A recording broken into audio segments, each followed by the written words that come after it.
순간 난 그쪽으로 쳐다보며 아줌마, 벙어리 아니네요?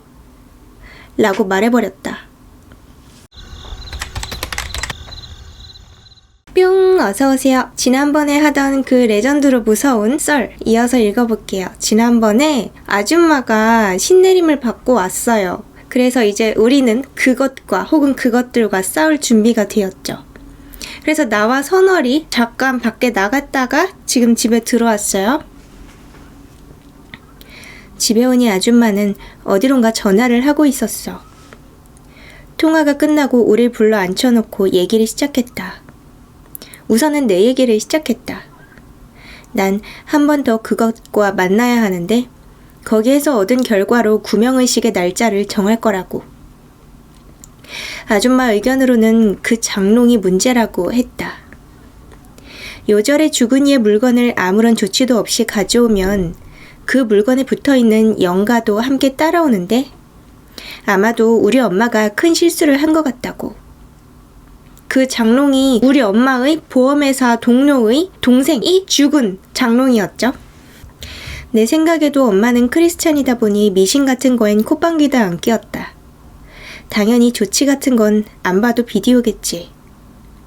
그런데 문제는 엄마도 아닌 나에게 그것이 붙었다는 거고, 교회에서 있던 일 이전에는 나한테 아무런 문제가 없었다는 것도 이상하고 말이야. 그러니 그 원인을 알면 도움이 많이 될 테니 힘들더라도 한 번 더 시도해보자고 했어. 장군 할머니 덕에 당분간은 세력이 좀 약해졌으니 빠른 시일 내에 끝내야 한다고.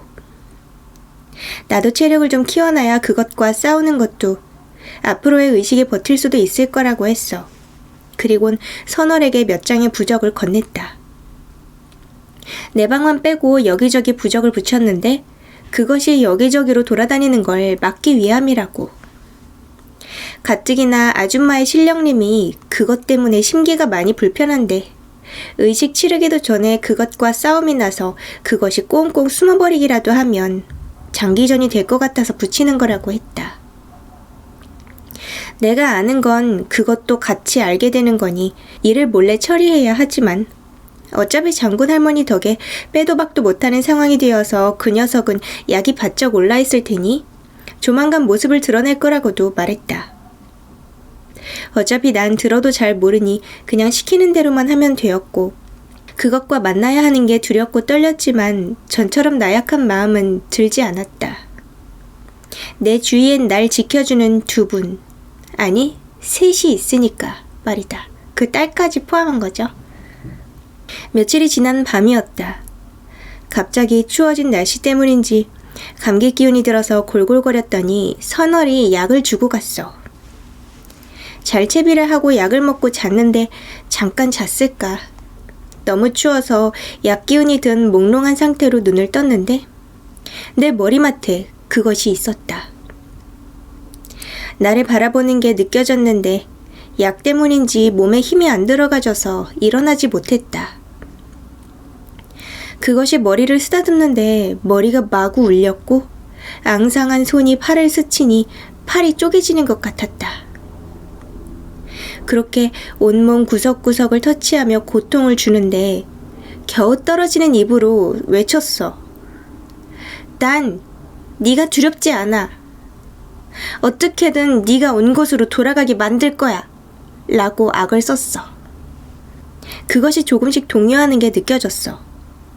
갑자기 그것이 내 얼굴에 그 더러운 얼굴을 비벼대며 가래 끓는 듯한 저음으로 얘기했어. 내 이름을 찾아줘. 그리고 불러줘. 그럼 네가 가장 필요한 걸 돌려줄게. 온몸에 소름이 돋고 그것이 얼굴을 부빌 때마다 얼굴에 무언가 기어가는 듯 했다. 악취는 말할 것도 없었고. 그것의 얼굴이 뚝뚝 떨어지며 내 얼굴로부터 떨어졌는데 너무나도 끔찍했어. 빌어먹게도 터져나오는 눈물 때문에 내가 두려워한다는 걸 들켜버렸다. 그것이 킬킬거리며 웃더니 다시 얼굴을 들이대고 귀에다 속삭였다. 쭈구렁 할미가 원하는 게 내 본 모습이니 보여주마. 그대로 전해줘라. 너로 비롯되었으니 너와 같이 가겠다고. 너라는 게 지금 나예요? 눈앞에서 엄청난 속도의 주마등이 지나갔다. 마치 영화의 필름을 돌리듯이. 굉장히 빠른 속도의 영상이었던 것 같은데 이상하게도 머리에 쏙쏙 들어오는 것 같았어. 그래서 지금도 일일이 다 기억난다.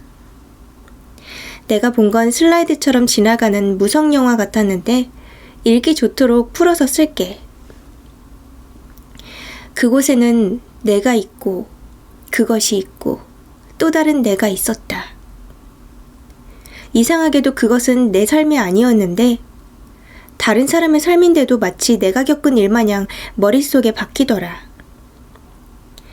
우리는 단란한 세 식구였어. 이게 지금 뭐냐면요. 그것의 가족이에요. 남편과 나, 그리고 다 큰 아들 하나. 생일이었는지 케이크에 불을 껐고 아들이 선물을 내밀었다. 내가 작은 선물 상자에서 꺼낸 건 열쇠고리였는데 현실의 나에게 아주 낯익은 거였어. 난 아주 행복하게 웃었어. 순간 원래의 나는 뭔가 깨달았지. 내가 놓친 게 뭔지, 내가 뭘 잘못한 거였는지, 그것이 어째서 나에게로 온 건지. 갑자기 그것이 소름 끼치게 웃었다. 내가 깨달았다는 것에 대해 매우 즐겁다는 듯이 그 문드러진 입으로 크게 웃으며 얘기했어. 내 이름을! 난 뭐에 홀린 듯 이름을 얘기했어. 박순자. 순간 몸이 붕 뜨는 느낌이었는데 그 뒤로는 기억이 안 나고 깨어났다. 일어나서 방문을 열고 나갔는데 거실에 발을 딛자마자 구역질이 확 나더니 오바이트를 했어. 너무 놀라서 벙쪄 있다가 치워야겠어서 휴지를 가지러 탁자로 가는 한 걸음에 또 머리가 빙빙 돌면서 구역질이 나는데 한 발자국도 못 움직이겠더라. 결국에는 방 문에 기대어서 겨우 앉아있는데 아줌마가 나와서 내 몰골을 보더니 갑자기 소리를 지르셨다. 여기가 어디라고 발을 디디는 게야? 라고 소리를 쳤는데 마치 노파의 목소리였다. 그리고 나서의 기억은 없다. 아마 아줌마가 받은 시는 할머니? 이런 종류인 것 같아요.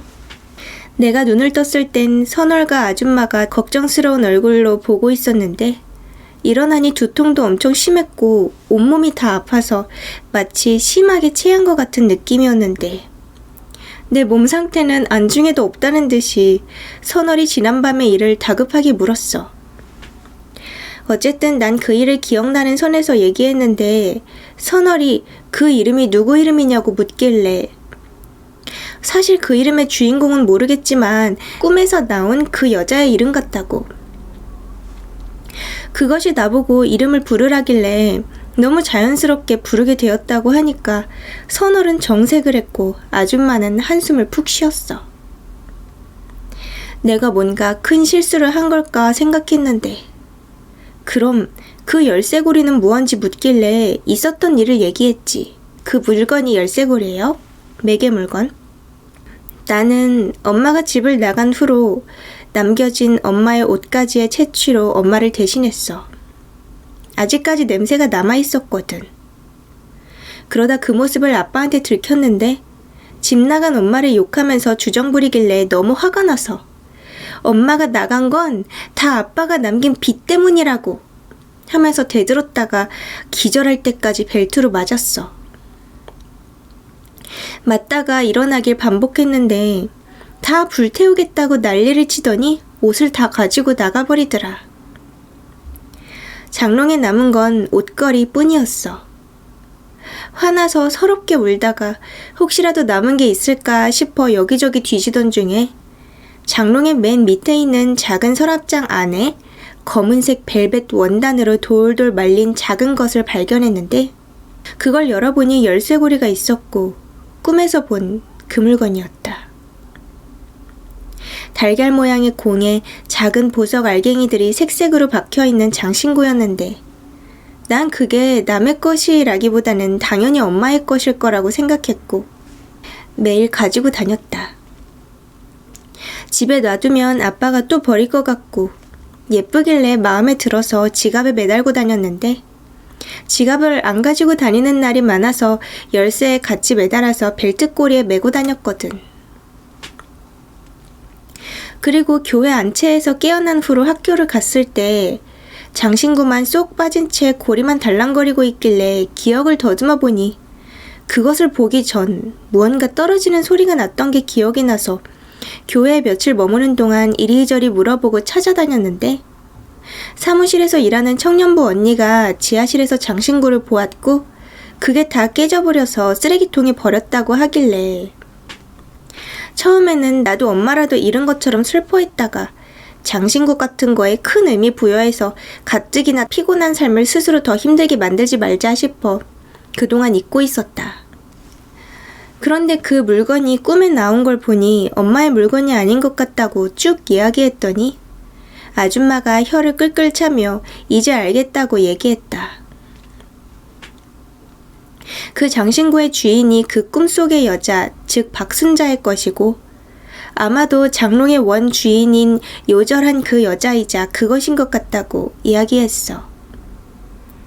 요절한 영가는 이승의 남긴 것에 대한 애착이 커서 미련 때문에 머무르는 경우가 있는데 그것도 어느 날 갑자기 머물던 곳이 다른 곳으로 옮겨져 버려 객귀가 되어버렸으니 얼떨떨했을 건데 소중한 물건까지도 웬 놈이 가져가 버리고 깨버렸으니까 화가 났을 법도 한데 마침 그 장본인이었던 내가 허약 체질에 그맘때 밥까지 잘 못 먹고 방황하고 다녔기 때문에 기가 쇠할 대로 쇠해 있으니까 들러붙기 딱 좋았을 거라고.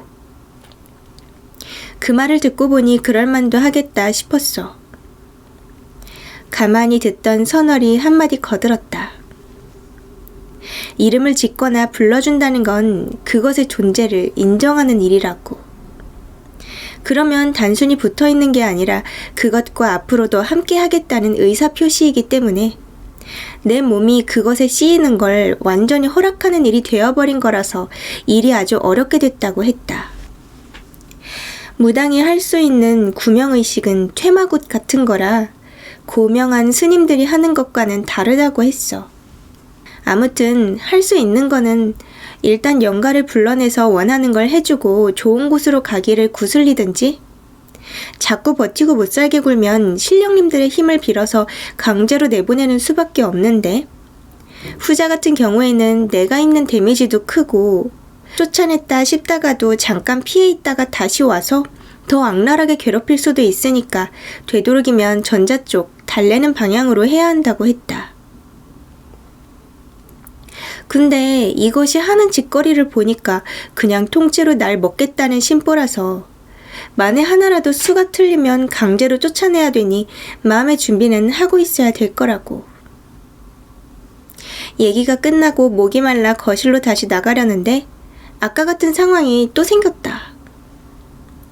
방 밖으로 나가는 걸 누가 막기라도 하는 듯 어지럽고 구역질 나서 속이 답답하고 타는 것 같이 괴로워서 뒹구는데 순간 내 몸이 내 것이 아닌 것 같은 느낌이랄까?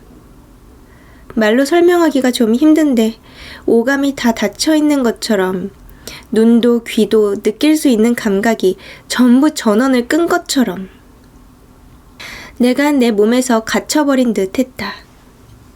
단지 내 의식만이 깨어있는 것 같은 이상한 경험이었지. 칠흑같이 어두운 곳에서 의식만 붙잡고 두려움에 떨기를 한참을 그렇게 있었던 것 같은데 갑자기 전원이 다시 탁 켜졌고 난 방에 누워있더라고. 혼이 쏙 빠진 것처럼 정신이 하나도 없었고 유쾌한 상황은 아니었다. 선월과 아줌마는 내 눈을 빤히 보더니 한시름 났다는 듯이 한숨을 내셨어. 후에 두 분이 하는 이야기를 듣고 난 경악했다. 내가 암흑 속에 갇혀 있었을 때 내 몸을 그것이 대신 쓰고 있었다고. 내가 어지러움을 호소하며 고꾸라진 후 날 부축하려 아줌마가 다가오자 엎어진 상태에서 눈만 굴려서 아줌마를 쏘아보더라고. 그릇그릇 가래 끓는 듯한 소리를 내면서. 계속 치우라고 악다구니만 쓰는데 누가 봐도 그 존재는 내가 아니라는 걸 알 수 있었다고 해. 아무도 내 몸을 누르거나 하지 않았는데도 불구하고 자꾸 무언가에 눌려있는 듯 버둥거리는 게 그것이 속박당하고 있다는 거. 그건 부적의 영향이 크다는 걸 두 분은 당연히 알 수밖에 없었을 테니까. 선월이 다가가서 그것에게 물었다고 해. 무슨 원한으로 어린애 몸에 붙어서 폐악질을 하는 건지. 더 이상 발악하면 천도는커녕 구천을 떠도는 짓도 못하게 멸해버릴 거라며 엄포를 놓자 그것이 입꼬리를 올리더니 마음대로 해보라고 하며 혼자서 좋게 가진 않을 거니 어디 한번 누가 이기나 해보자며 깔깔 웃더란다. 그리곤 이내 몸이 늘어졌고 그제서야 내 의식이 돌아온 거라고 했다. 그 소리를 들으니 온몸이 덜덜 떨렸어. 그것이 내 몸에 상주하고 있다는 것도 소름 끼치는 일인데 그것이 지배하고 있을 땐 불쾌하게도 내 몸을 내 의지대로 할 수 없다는 것이. 이미 한 번 겪은 그 암흑 상태가 너무 충격적이었기에 두 번 다시는 겪고 싶지 않았다. 지금 생각해보면 그건 아마 코마 상태에 가깝다고 하는 게 맞는 것 같다. 잠깐이었지만 너무 끔찍했어. 아무튼 내 생활이 지극히 정상은 아니었지만 그래도 그것보다 더 심한 상황에 놓이지 않도록 노력해야 했으니 다급한 마음으로 아줌마에게 살려달라고 부탁했다. 그렇게 의욕적으로 두 분에게 도움을 청한 건 처음이었다. 난 그 정도로 간절했어. 그동안은 괴롭힘 당할 때마다 죽고만 싶었는데 내가 죽은 후에도 괴로울 삶이라든지 영혼도 없는 존재가 될 바에는 살아서 하는 데까지 해보자고 다짐했었다. 그리고 선월이나 아줌마의 삶에 비하면 난 너무나 행복한 처지였으니까. 선월은 그런 날 보고 멋지게 웃어줬어. 아줌마나 나도 마찬가지로 기가 넘쳤지. 난 그들로 인해 많이 변해가고 강해져가고 있었으니까. 그건 나뿐만 아니라 그 둘도 그렇게 생각했던 것 같아. 아줌마는 하루빨리 의식 준비를 하는 게 낫다며 선월에게 이것저것을 말해주었는데 한참을 듣던 선월이 자기는 나와 따로 할 일이 있으니 구파는 장군 할머니와 같이 준비 좀 해달라고 했다. 아줌마가 이유를 묻자 나와 같이 서울에 좀 가야 되겠다고 했어. 이왕이면 연관된 사람들을 만나보는 게 낫지 않겠냐고. 아줌마도 공감하는 듯 고개를 끄덕였어. 아마도 그곳에 가면 뭔가 자세한 실마리를 찾을 수 있을 거야. 하는 데까지 해보자며 선월이 싱긋 웃었다. 나는 그 웃음에 안도가 됐어. 셋이라면 무엇도 겁나지 않을 테니까. 그렇게 우리는 서울로 올라가 제일 먼저 엄마의 지인을 만나러 갔어. 생각보다 어렵지 않았던 건 같이 일하던 아줌마였기 때문에 어렸을 때부터 나는 엄마 외근을 따라다니고 해서 얼굴도 익숙했고 회사나 직함도 이미 알고 있었기에 도착하자마자 금방 만나게 되었다. 그동안의 일과 내 처한 상황을 얘기하는데 처음엔 엄마 일로 눈물바람이더니 후의 내 상황은 비웃었어. 그 아줌마도 교회 권사였거든. 물론 쉽게 믿어주지 않을 거라고 각오는 하고 있었지만 기분 나쁘고 화나는 건 어쩔 수 없더라. 그리고 내 옆에 있는 선월에게도 어린 날 꼬여내서 이상한 일을 벌인다고 뭐라고 하며 정 힘들면 자기가 목사님께 알아보겠다는 둥 비아냥거리며 헛소리를 자꾸 하길래 참지 못하고 쏘아붙였다. 내 처한 상황에 대보지도 않고 그렇게 얘기하는 거 아니라고.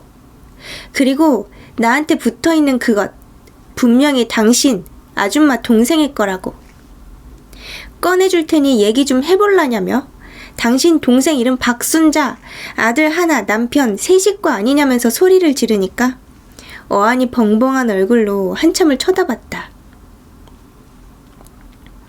아무래도 엄마 때문에 제정신이 아닌 것 같다고 너털 웃음을 지으며 나보고 정신병원에 가보는 게 낫겠다고 했다. 그리고 선월에게 이 책임은 꼭 지게 하겠다고 엄포를 놓고는 아빠에게 연락하겠다는 식으로 나오길래 뭔가 잘못된 것 같아 당황했다. 순간 뇌리를 스친 건 두 사람의 이름이었어. 그 아줌마의 성이랑 그것의 성씨가 다른 게 아닌가? 아주 간단하게 알 수 있는 일이었음에도 당연히 장롱을 그 아줌마가 동생 거라고 해서 그런지 어이없게 그런 걸 간과하고 넘어간 것이다. 내가 어버버거리며 어찌할지 몰랐더니 선월이 대신 입을 뗐다.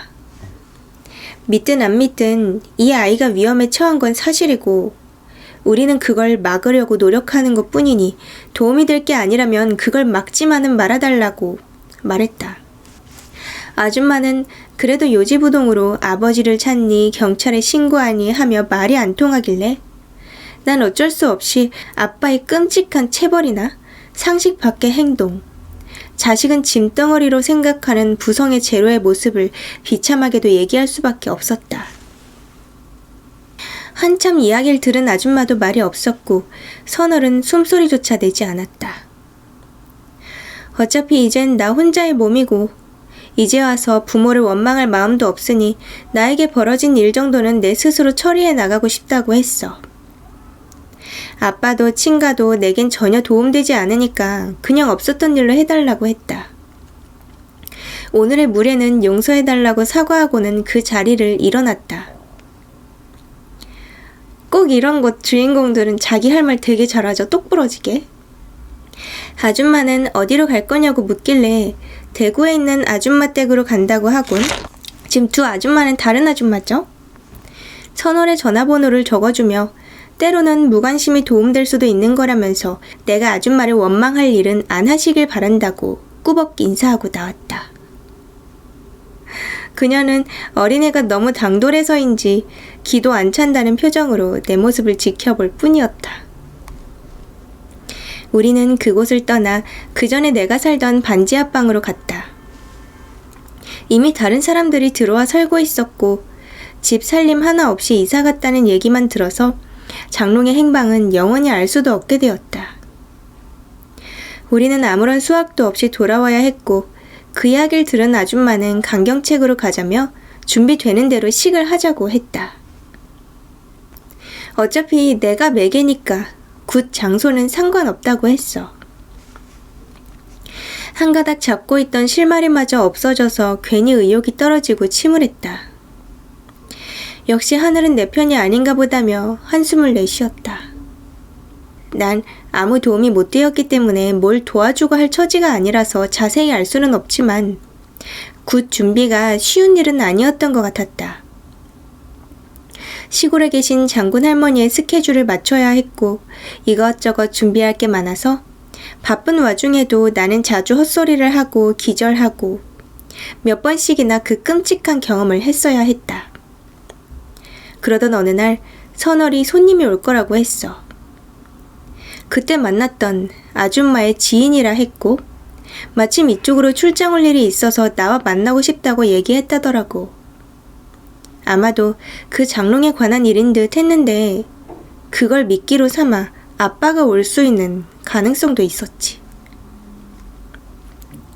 하지만 선월은 현명했기 때문에 약속 장소를 연고 없는 곳으로 잡았으니 아줌마에게 해가 될 일은 없을 거라며 날 안심시켰다. 우리 아버지란 작자는 분명히 날 빌미로 아줌마나 선월에게 돈을 뜯어낼 수 있을 정도의 악랄한 인간이었으니까 걱정이 안 될 수가 없었다. 그딴 일로 이제껏 입은 은혜를 갚지는 못할 망정 피해는 주고 싶지 않았다. 며칠 후에 그 사람을 만나러 선월과 나갔다. 약속한 커피숍에서 기다리고 있던 남자에게 인사를 했는데 순간 입에서 헉 소리가 나왔다. 분명히 그날 꿈에 나왔던 박순자의 남편이었다. 꿈에서 본 것보다 많이 마르고 수염이 거칠어 더 늙어 보였지만 한눈에 알아볼 수 있었다. 그 남자를 보니 가슴 한켠에서 요동치는 느낌 같은 게 들었는데 난 아무렇지도 않은 듯 그냥 있었어. 우린 한참을 말없이 앉아 있었고 남자가 가까스로 입을 뗀 건 내 나이를 묻는 거였는데 난 얼른 대답하고선 단도직입적으로 묻기 시작했다. 당신의 아내 이름이 박순자고 다 큰 아들이 하나 있지 않아요? 라고 했더니 남자의 얼굴이 굳어졌다. 어렵게 입을 열어 맞다고 대답하더니 나보고 무당이냐고 물었다. 난 아니라고. 무속인은 날 도와주시는 분들이고 아무래도 그 사건에 필요한 일들이라 자꾸 행방을 찾고 있었다고. 그러니 서로 도왔으면 좋겠다고 어른스럽게 얘기했다. 남자가 천천히 지난날의 일들을 이야기해 주었다. 본인과 박순자 그리고 다 큰 아들 하나 이렇게 세 사람이 가족이었는데 젊어서 엄청 고생해서 어렵게 집장만을 했고 그때 몸도 마음도 집안 살림도 모두 새 것으로 바꾸고 새롭게 시작하자며 너무 좋아하던 아내의 모습이 자꾸 떠오른다며 고개를 떨궜다. 그때 산 장롱이 내가 아는 그 장롱이냐고 묻자 남자는 조심스레 고개를 끄덕였다. 남자는 장롱에 대해 자세한 이야기를 했어. 일단 그 아줌마의 동생이 가져간 장롱은 남자 거였고 우리 집까지 치면 총 3번째였던 거지. 앞서 말했듯이 그 장롱은 새로운 살림을 장만하면서 새로 산 거였고 얼마 안 돼 박순자가 죽으면서 죽음을 받아들이지 못한 가족은 망가지기 시작했는데 그래도 젊은 아들이 생각을 고쳐먹고 엄마의 그늘에서 벗어나자며 하나하나 정리를 시작했다고 해. 그러던 중 새로 산 장롱을 버리지 말자 버리자 옥신각신했는데 태우기에는 도심에서 그러는 건 쉽지가 않았고 새거인데 그냥 버리기도 좀 그래서 팔자고 결정이 났는데 생활정보지에 내놔도 이상하게 물건 보러 와서는 새거인데다 가격이 싼데도 사람들이 그냥 돌아가서 이상했다고. 그러던 중 후배들과 술자리를 가졌는데 그중 하나가 와이프가 지병으로 고생하는데 변변찮은 살림 하나 못해줬다며 푸념하자 좋은 일이라도 하자 싶어 그 장롱을 그냥 주겠다고 했어. 후배는 고맙다고 술값 계산하는 걸로 고마움을 표시했고 얼마 후 트럭을 가지고 와서 가져갔다고 연신 새 거고 너무 좋다고 입이 귀에 걸려서 갔는데 얼마 지나지도 않아 그 집 와이프가 죽었다는 소식을 듣게 됐다고. 그래서 그 집 와이프가 바로 우리가 아까 찾아갔던 그 아줌마의 여동생이었던 거였죠. 그래서 우리는 여태까지 그 장롱이 2번째로 우리 집에 온 건 줄 알았는데 알고 보니 3번째로 온 거였죠. 그 앞집에 맨 첫 집이 있었던 거죠. 그게 바로 박순자의 집이었고요. 남자는 장롱에 귀신이라도 붙었나 할 정도로 여간 신경이 쓰이는 게 아니었다고 했다. 왠지 그래서 장례식도 안 가고 부주만 전달했다고 해. 그렇게 한참이 지나고 그간 잊고 있었는데 장롱을 가져갔던 후배가 술 한잔 하자고 해서 나간 자리에서 이상한 얘기를 듣게 되었다고. 후배의 처형, 즉 엄마의 지인인 그 아줌마가 내 얘기를 우스갯 삼아서 했는데 가족들과는 다르게 기독교를 믿지 않던 후배가 그냥 넘어갈 일이 아니라고 생각했다고. 내가 말한 가족관계며 이름이 낯설지 않아서 생각하던 중에 선배가 떠올랐다면서 돌아가신 형수님 이름이 박순자 아니냐 하면서 나에 대해 이런저런 얘기를 했는데 듣자마자 가슴이 쿵 내려앉는 것 같았다고 한다. 그래도 남일이니 크게 신경을 쓰지 않고 싶었지만 잠을 자도 일을 해도 자꾸만 생각이 났고 정말로 아내의 영가가 애꿎은 아이의 장래까지 망친다면 본인에게도 책임이 있는 거라고 생각이 돼서 여간 찝찝한 게 아니었다고 했다. 나도 나지만 아내가 편하게 저승으로 간 것도 아니고 무슨 원한으로 구천을 떠도는지 그게 사실인 건지도 왜인지도 알고 싶고 해서 이렇게 연락했다며 도울 수 있는 일은 다 돕겠다고 했어. 대신 아내를 꼭 만날 수 있게 해달라며. 나는 그의 이야기가 끝나고 내 상황을 설명했다. 그동안 있었던 일이며 그것과의 첫 만남, 그리고 며칠 전의 일까지 한참 동안 설명하자 남자는 어쩔 줄을 몰라 했다. 아내를 잃고 초라해진 중년 아저씨의 모습은 왠지 작아 보였는데 내 이야기를 듣곤 더욱 그 어깨가 움츠러든 것 같았다. 열쇠고리 이야기가 나온 순간 남자는 깜짝 놀랐다. 6월함에 넣으려고 그렇게 찾아도 없던 물건이 내 손에 있었다는 게 신기했고 그것 때문에 내가 괴롭힘을 당했을 거라는 추정에 또 한 번 놀랐다. 가구가 들여진 그날 파티할 때 아들이 그동안 고생했다면서 준 선물이라 애지중지 달른다고 잘 모셔놨다고 했는데 며칠이 안 되어 그렇게 가버렸다며 끝내 참던 눈물을 터뜨렸다. 나와 선월은 그 모습을 보며 모든 궁금증이 해결된 듯 마주보고 고개를 끄덕였다. 남자는 목소리를 가다듬더니 앞으로의 계획에 대해 묻길래 이렇게 된 이상 구파는 그쪽 집에서 벌리는 게 맞다. 선월이 말했고 남자는 흔쾌히 승낙했다. 일정이 잡히면 연락달라고 하고 악수를 청했다. 아저씨의 푸근한 얼굴로 고생시켜서 미안하다라고 대신 사과했다. 사과받는 것도 굉장히 뻘쭘한 상황이라 그냥 인사만 꾸벅하고 헤어지게 되었다. 집에 돌아와 그 이야기를 했더니 아줌마가 활짝 웃으며 잘 됐다고 말했다. 사람의 인연과 과거의 업은 어떻게든 얽혀있기 때문에 필연을 만들어내는 것 같다고. 생각지도 않은 의외의 수학에 선월에게 엄청 칭찬을 했다. 기쁜 마음으로 장군 할머니께 전화를 걸어 말씀드린 아줌마는 한참을 네네 거리더니 수일 내로 올라오시라는 말을 하곤 끊었다. 아주머니의 첫 구신이 신어머니 도움을 받아야 하기에 계속 시간이 맞길 기다렸는데 날짜가 정해졌다고. 오시기 전에 준비를 다 해놓자고 했다. 가닥이 잡히니 일은 일사천리로 쉬었다. 굽한 날이 정해지고 선월은 그 아저씨에게 연락해서 자세한 이야기를 하고 채비를 하라고 했다. 일주일 후 선월과 나는 전날 미리 그곳에서 하루 묵기로 하고 그 집으로 갔다. 연신내역에 내려 한참을 걸어 올라가야 하는 동네였는데 이상하게도 늘 가던 길인 양 자연스럽게 그 집까지 헤매지도 않고 가지더라. 도착하니 집엔 아들이 있었는데 대학생쯤 되어 보였다. 꿈에선 이목구비가 약간 흐리게 나오긴 했지만 그 집 아버지처럼 한눈에 알아보게 되었어. 보자마자 마음이 왠지 뭉클해졌다. 지금 내 속에 박순자가 있어서 그렇죠? 나오네요. 그 감정은 내 감정이 아닌 듯 했어. 뭐랄까 얼굴을 빤히 보는 순간 애잔함? 가엾은 그런 감정들이 뒤죽박죽 되면서 뭐지? 하는 순간 울어버렸달까. 나도 그 오빠도 많이 당황했어. 그렇게 말없이 서 있었는데 선월은 그런 우릴 안중에도 없이 이방 저방을 다니면서 무언가 부지런히 하고 있었다. 새집 장만을 했다고 들었더니 집이 지은 지 얼마 안 된 빌라라서 깨끗하니 좋았는데 확실히 남자들만 살아서 그런지 공기가 매캐했어.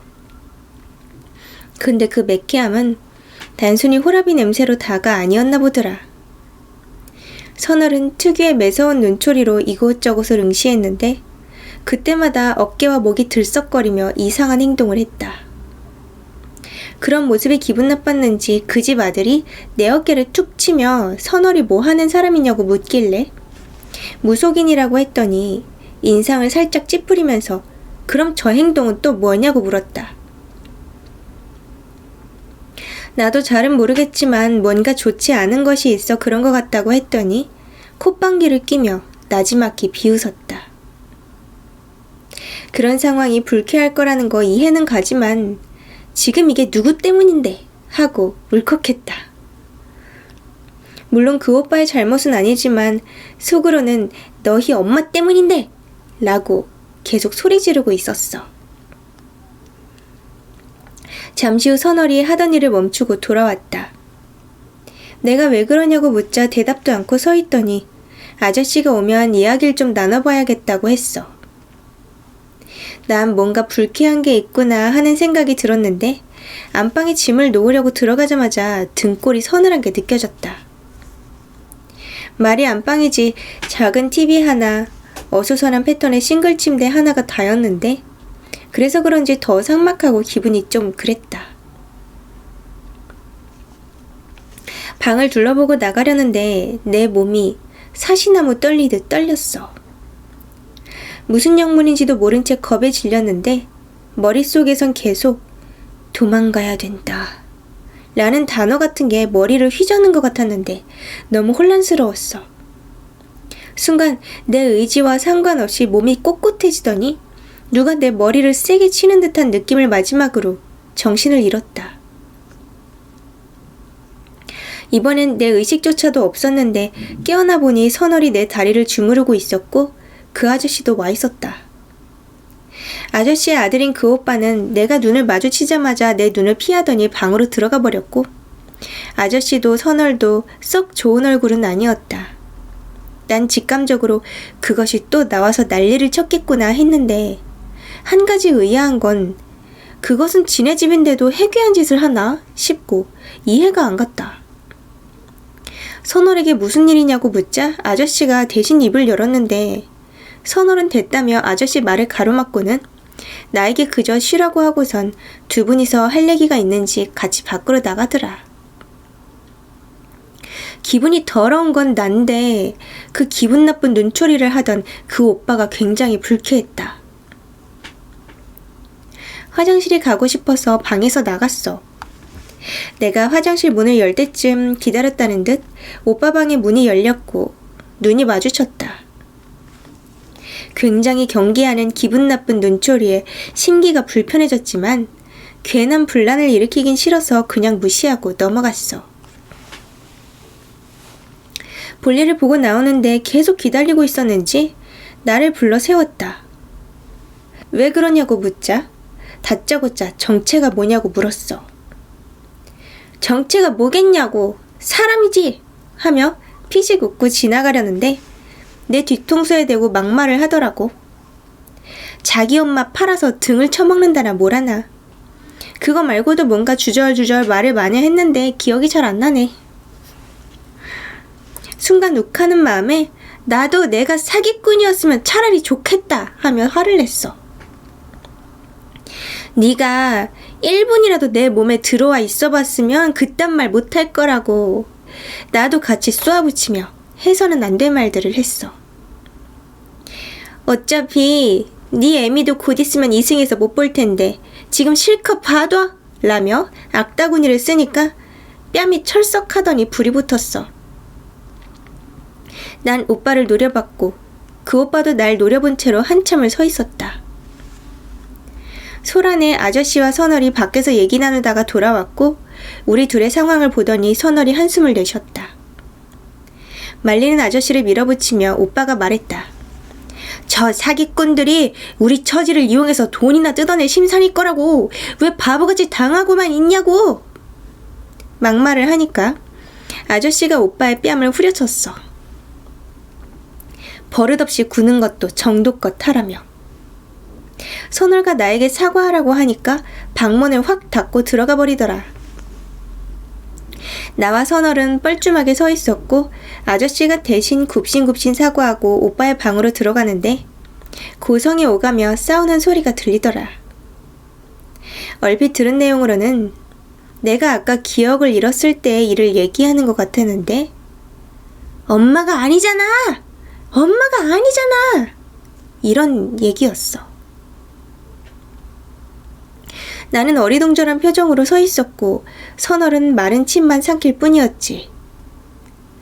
선월이 피곤할 테니 방으로 들어가자고 하길래 나는 선월의 팔을 밀쳐내고 계속 아내 이야기를 엿들었어.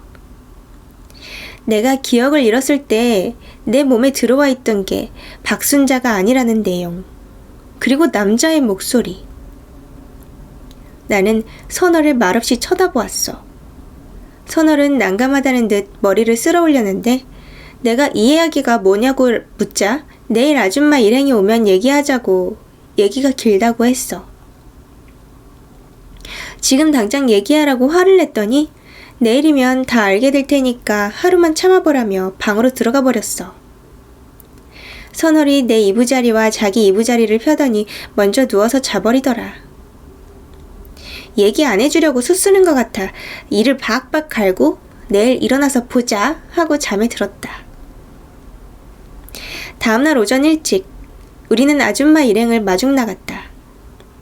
장군 할머니와 벙어리 중년 여자, 아줌마 셋이 차에서 내렸다. 구슬한다면서 왜 셋만 오는지 이상했다. 분명 그 전에 얘기하는 걸 들었을 땐 북 쳐주고 꽹가리 쳐주는 아저씨들이랑 상차림 도우는 분들이랑 인원이 엄청 들어간다고 얘기 들었는데 온 건 세 분이 다니까 이상했어. 장군 할머니는 여전히 딱딱한 얼굴이었고 인사만 겨우 받아줄 뿐이었다. 아줌마가 어서 들어가자며 집으로 들어갔고 마지못해 인사하는 오빠와 간단한 다과를 준비하던 아저씨가 일행을 반갑게 맞아주었어. 나는 앉자마자 아줌마와 선월에게 빨리 숨기는 걸 얘기해달라고 했다. 아줌마는 약간 어리둥절한 표정이었고 선월은 헛기침만 해댔지. 어제 일을 얘기하면서 내가 모르는 게 도대체 뭐냐고 했더니 장군 할머니가 이제 이야기해줘라. 얼마 안 남았으니 됐다. 이러더라고. 선월이 먼저 입을 열었어. 난 그 이야기를 듣고 머리에 플러그가 나간 듯 했다.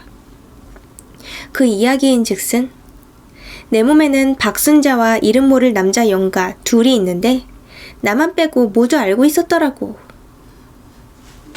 아줌마나 선월 모두 처음부터 두 존재를 다 느꼈는데 보통 한 몸에 두 영가가 들어가면 세력 다툼으로 사이가 아주 안 좋은데 나 같은 경우는 희한하게도 박순자가 돌아다니면 그놈이 아주 쥐죽은 듯이 가만히 있었는데 기운이 느껴지기에는 표면상으로는 박순자가 세 보여도 알짜배기로 힘을 축적하고 있던 건 그놈이라고 했어.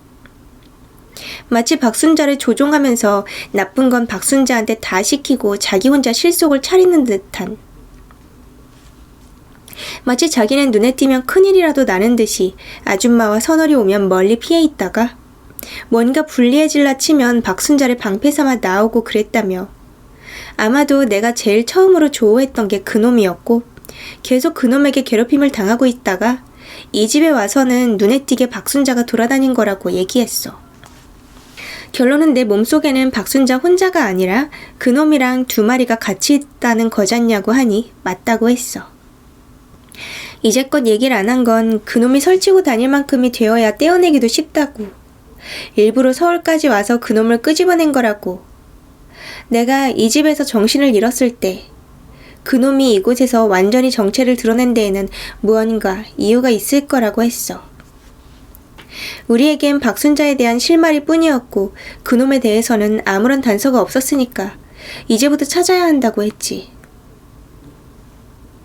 박순자는 날 괴롭히는 횟수에 비해서 힘이 너무 없었고 그놈은 갈수록 기세가 등등해져서 아마도 박순자는 그것에게 뭔가 매여있는 게 있다고. 지금 알 수 있는 건 그것뿐이라고 했다. 이야기가 대충 끝나고 아저씨와 오빠가 들어왔다. 오빠는 뻘쭘한 표정으로 어제 일에 대해 사과했고 나는 못 들은 척 그냥 넘겨버렸다. 둘이서 무슨 말이 있었는진 몰라도 그 오빠는 나에게 굉장히 미안해하는 듯한 표정이었어. 불현듯 아줌마가 그 오빠 손을 붙잡고 나지막히 이야기했어. 너도 편하진 않았겠구나 하면서 어깨를 툭툭 2번 떨어내주는데 내 눈에 무언가 희미한 연기 같은 게 보였어. 굿은 이 집에서 안 할 거라고 했어. 내가 그 이유를 묻자 어차피 이 집에서 굿할 필요는 전혀 없었고 그저 와본 것 뿐이라며 박순자와 그놈 모두가 이곳에 연관되어 있으니 그냥 한번 와야 했던 것 뿐이고 생각 외로 이곳에 뜻밖의 단서가 있다고 했다. 장군 할머니가 오빠를 물끄러미 쳐다봤는데 오빠가 그 기세에 눌렸는지 주눅이 든 것 같았어. 장군 할머니가 너는 왜 쓸데없는 짓을 해서 이 분란을 일으키냐? 라고 했어. 그 오빠는 영문도 모르고 혼이 나니 얼이 빠졌는데 장군 할머니는 더 이상 말하지 않고 혀를 쯧쯧 쳤어. 아저씨가 장군 할머니에게 무슨 뜻이냐고 거듭 묻고 또 묻자 한참 만에 할머니가 대답을 했다. 네 놈이 다 달고 와서 네 예미도 죽고 집안이 쑥대밭이 됐구만. 한 놈도 아니고 두 놈, 세 놈. 집구석이 사람의 집인지 귀신의 집인지 알 수가 없다! 라고 호통쳤어. 나와 아저씨, 그 오빠, 셋은 입이 떡 벌어졌지. 그건 또 뭔 소린가 싶어서. 아줌마 선월은 다 알고 있다는 듯한 표정이었고 무슨 말인지 물으려고 했더니 시간 없으니 빨리 일어나자라고 하고 휙 하고 나가버렸다. 일행들이 다 나가고 나와 오빠 아저씨 3명만 반쯤 넋이 나가서 주섬주섬 일어나는데 빨리 나오라고 소리쳤어. 벙어리 아줌마가 회색 봉고차를 끌고 집 앞에 댔고 우리는 다 그 차에 타서 이동했다. 한 30분쯤 달린 것 같았는데 서울 근교에 이런 시골 같은 곳이 있었나 싶은 게 구불구불한 도로를 계속 가더니 커다란 간판으로 굿땅이라고 써있는 곳에 도착해서 내렸다. 벙어리 아줌마는 능숙하게 차를 주차하곤 우리를 따라왔는데 굿땅이라고 해서 난 엄청 살벌한 곳일 줄 알았는데 그냥 시골집같이 생겼다. 그 집 마당에는 엄청나게 큰 아름드리 나무가 있었는데 보기만 해도 을씨년스러운 게 아마 계절 탓도 있었겠지만 잎사귀 하나 없이 앙상한 회색빛 나무가 아주 흉물스럽게 생겼었어. 한참 그 나무에 정신이 팔려 있었는데 장군 할머니가 뭘 넋놓고 있냐며 호통을 쳐서 죄송하다 하고는 얼른 집 안으로 들어갔다. 우리는 거실에 앉아 있었고 아줌마와 할머니, 선월은 다른 방으로 가서 한참 후에 선월만 고개를 빼꼼히 내밀고 오빠 보고 들어오라고 손짓했어. 오빠는 쭈뼛쭈뼛 하더니 아저씨가 고갯짓을 하자 그제서야 들어갔어. 방에서 말소리 같은 게 들리더니 우당탕탕 소란이 났다. 아저씨가 놀라서 방문을 열려고 하니까 방문이 잠겨서 열리지 않았고 계속 그 오빠의 이름을 부르면서 괜찮냐고만 소리쳤어. 아저씨가 문을 부술듯이 치자 가만히 앉아있던 벙어리 아줌마가 아저씨의 등을 툭 치며 시끄러우니 잠자코 있으라고 말했어. 순간 난 그쪽으로 쳐다보며 아줌마, 벙어리 아니네요? 라고 말해버렸다. 그 아줌마는 씩 웃으며 쓸데없는 말 하려고 달린 입이 아니니까 라고 짤막하게 얘기하곤 다시 앉아있었다. 아저씨는 얼굴이 계속 하얘져서는 안절부절 못하고 있었는데 얼마 후 방문이 빼곡 열리더니 얼굴에 땀 범벅을 한 오빠가 나왔다. 쓰러지듯 자리에 앉아서는 숨을 고르고 있었는데 아저씨가 호들갑을 떨며 괜찮냐, 무슨 일이냐 말만 앵무새처럼 반복하고 있었다. 선월이 뒤늦게 나오자 아저씨는 또 선월에게 매달려서 무슨 일이냐고 하고 세 분이 쪼르륵 나와 자리에 앉아서 이야기했어. 그 집에는 귀신이 둘이 있는데 하나는 오빠의 어깨 위에 늘 붙어 다니고 하나는 안방에서 아주 눌러 앉아 있는데 아직까지 둘 다 큰 해는 안 끼치고 살았나 보다라고 했어. 그리고 그 중에 하나가 방에서 튀어나와서 소란을 피고 도망가려고 필사적으로 노력했는데 세 분이 꾹 누르고 있어서 도망도 못 가고 쭉 이야기를 해줬는데 자기네들은 친구라고. 원래는 3명이었는데 한 놈이 나가버려서 그동안 계속 둘이서 이 집에 살았다. 따로 해끼친 것도 없고 있는 듯 없는 듯 잘 있었는데 왜 자기들을 내쫓으려고 하냐면서 사정사정 하더란다. 그래서 아줌마가 니들 셋이 박순자 죽이지 않았냐? 라고 하니 펄쩍 뛰면서 우리는 아니라고. 자기들은 그저 이곳에서 머물고 싶었을 뿐이었는데 셋 중 하나 그 나가버린 놈이 원래 죽기 전부터도 성질이 고약하고 못된 놈이었다고. 그 놈이 다 술을 쓴 거라고 하면서 핑계를 대더란다. 그러면서 자기들은 어릴 때부터 친구였는데 오토바이를 타고 가다 트럭에 받쳐서 셋 다 그 자리에서 죽었다고. 그렇게 이리저리 떠돌아다니다가 어느 흉가에 자리 잡고 살고 있었는데 어느 날 맛있는 냄새가 나서 간 곳에 이 집 오빠가 있었다고 했어. 친구들이랑 담력 시험을 한다며 귀신을 부를 거라고 시호를 했는데 나름대로 상차림도 하고 아주 몸에 씌어주길 바라는 듯 무방비 상태였다고 했어.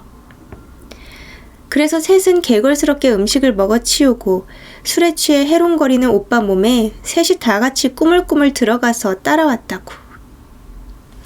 그 말을 하던 중 오빠가 멈칫하더니 그맘때 일정이 더 남았었는데 자기는 몸이 너무 무겁고 아파서 혼자 먼저 집에 왔었다고 이야기를 했어. 아저씨는 그런 얘기를 처음 들었는지 깜짝 놀라는 눈치였고 오빠는 많이 놀랐는지 몸을 가끔 떨 뿐이었다. 우린 아무 말 없이 한참을 앉아 있었는데 장군 할머니가 내일 밤에 시작해야겠다고 한마디 하시니 모두가 끄덕였어. 내가 굿이요? 하니 서너리 고개를 까딱했다. 아저씨 내에 붙어있는 그 두 귀신은 새가 약하기 때문에 크게 걱정 안 해도 떨어져 나갈 거라며 천도굿으로 완한 없이 보내주겠다고 했어. 그동안 먹고 싶은 거 세상 구경 다 했으니 크게 미련 갖지 않아도 되지 않겠냐며 오빠를 보고 씩 웃으니 오빠는 왠지 고개를 푹 숙였어. 아마도 오빠에게 붙어있는 놈 중 하나에게 하는 말이었을 거라고 생각한다. 할 일이 많았는지 그날 밤부터 준비가 시작되었는데 나나 아저씨 가족은 별 도움이 안 되어서 각자 방에 들어가 쉬기로 했어. 내일 있을 의식 때문에 체력도 비축해둘 겸이니까 미안해하지 말고 쉬라길래 들어오긴 했지만 영 신경이 쓰이고 잠이 쉬이 들지 않았어. 밖에서는 뭔가를 옮기는 소리, 뚝딱거리는 소리, 놋그릇 부딪히는 소리 등 부산하기 짝이 없었는데 그 소리가 점점 멀어져 가는 것 같더니 잠이 스륵 오더라. 가수면 상태라고 해야 되나. 잠은 자고 있는데 모든 감각이 살아있는 느낌. 불쾌한 느낌이 아닌 걸 보니 가위는 아닌 것 같았는데 잠을 자고 있는 것 같은데도 눈과 귀가 열려있는 상태였어. 보통 그런 경우엔 몸이 안 움직여지는데 희한하게도 손과 발이 꿈틀댈 수가 있더라고. 그게 뭐라고 신기했던지 난 손의 모든 감각을 집중해서 손가락을 한 개 움직이며 두 번째도 움직이고 해서 한 손을 잼잼 할 수 있게 만들었었다. 그런데 창문에서 서늘한 바람이 휙 들어오더니 엷은 면 커튼이 펄럭. 자연히 그쪽으로 시선이 따라가게 되었는데 면 커튼 사이로 희미한 형상이 보였다. 순간 느낌이 좋지 않아서 몸을 일으켜 세우려고 했는데 손만 겨우 움직인 터라 몸은 못에 박힌 양 꼼짝도 하지 않았어. 입에서 하는 신음이 흘러나왔는데 다시 시선을 돌렸더니 커튼 쪽엔 아무것도 없는 게 아닌가? 헛걸봤구나 하고 마저 이 가수면 상태를 벗어나야겠다고 생각한 뒤 반대편 손을 움직이려고 얼굴을 돌리는 순간 긴 치맛단이 손끝 쪽에서 보이는 게 아니겠어? 무의식적으로 눈을 감았다 떴는데 그 자리 그대로 치맛단이 있었다. 치맛단은 공중에서 약 10cm 정도 떠 있었는데 그 정도 틈이면 발이 보여야 하는데 없었다. 사람 심리가 참으로 고약한 게 무서움을 느끼면 자기도 모르게 눈을 감아 상황을 피하려고 하지만 아무 일도 일어나지 않으면 굳이 안 봐도 되는 것을 보려고 하더라. 공포 영화에서도 꼭 안 봤으면 될 걸 꼭 궁금해서 봤다가 명을 단축시키는 걸 보면서 멍청하다고 했는데 나도 역시 그 바보 중 하나였어. 치맛단을 따라 시선이 쭉 올라갔는데 날 내려다보는 여자의 얼굴이 들어왔다. 얼굴이 고통으로 일그러져 있긴 했지만 외상으로 더럽혀진 얼굴은 아니라 비교적 깨끗하게 볼만했다. 늘 내 앞에 나타나던 존재는 심연의 구덩이 같은 뻥 뚫린 두 눈, 너덜거리는 살점 지독한 냄새를 동반하거나 내 귀를 빨고 형체가 잡힌 모습이었어도 늘 흉측한 모습 그대로였는데 이번엔 뭔가 다른 느낌이었어. 이곳에 있는 지방령인가 라고 생각한 순간 그것이 곧 부서질 것 같은 입을 떼어 이야기했어. 하지마. 다 죽을 거야. 하지마. 다짜고짜 뭘 하지 말란 거야 라고 생각하는데 얼굴이 많이 낯이 익더라고. 목소리도 어디서 들은 것 같았는데 순간 그게 박순자라는 생각이 들었어. 그래서 심호흡을 크게 쉬고 입술의 감각을 모아 한자 한자 또박또박 얘기했어. 마치 재활이라도 하는 듯 힘들었지만 말이다. 박순자가 맞냐고 물으니 그것은 날 내려다보는 상태로 고개를 끄덕였어. 묻고 싶은 게 많아서 어디서부터 얘기를 해야 되나 머릿속이 정리되지 않았는데 박순자가 다시 얘기했다. 멈춰. 도망가. 나오면 다 죽을 거야. 그게 무슨 소리냐고 묻자 천천히 손가락을 들어 날 가리키곤 방문이 스르륵 열렸는데 오빠와 아저씨가 묵는 방 쪽으로 손가락이 향했어. 순간 굉장히 슬픈 얼굴로 변했는데 내가 다시 물었다. 나와 오빠가 다치는 거냐고 묻자 짧게 죽어 라고 얘기했다. 어째서 우리가 죽냐고 하니 그놈을 건드리면 다 죽을 수밖에 없다 라고 말하고는 미끄러지듯이 방문 앞에 섰어. 그리고 마치 무언가에 갇힌 것처럼 더 이상 나아가지 못했는데 굉장히 슬픈 뒷모습이었다.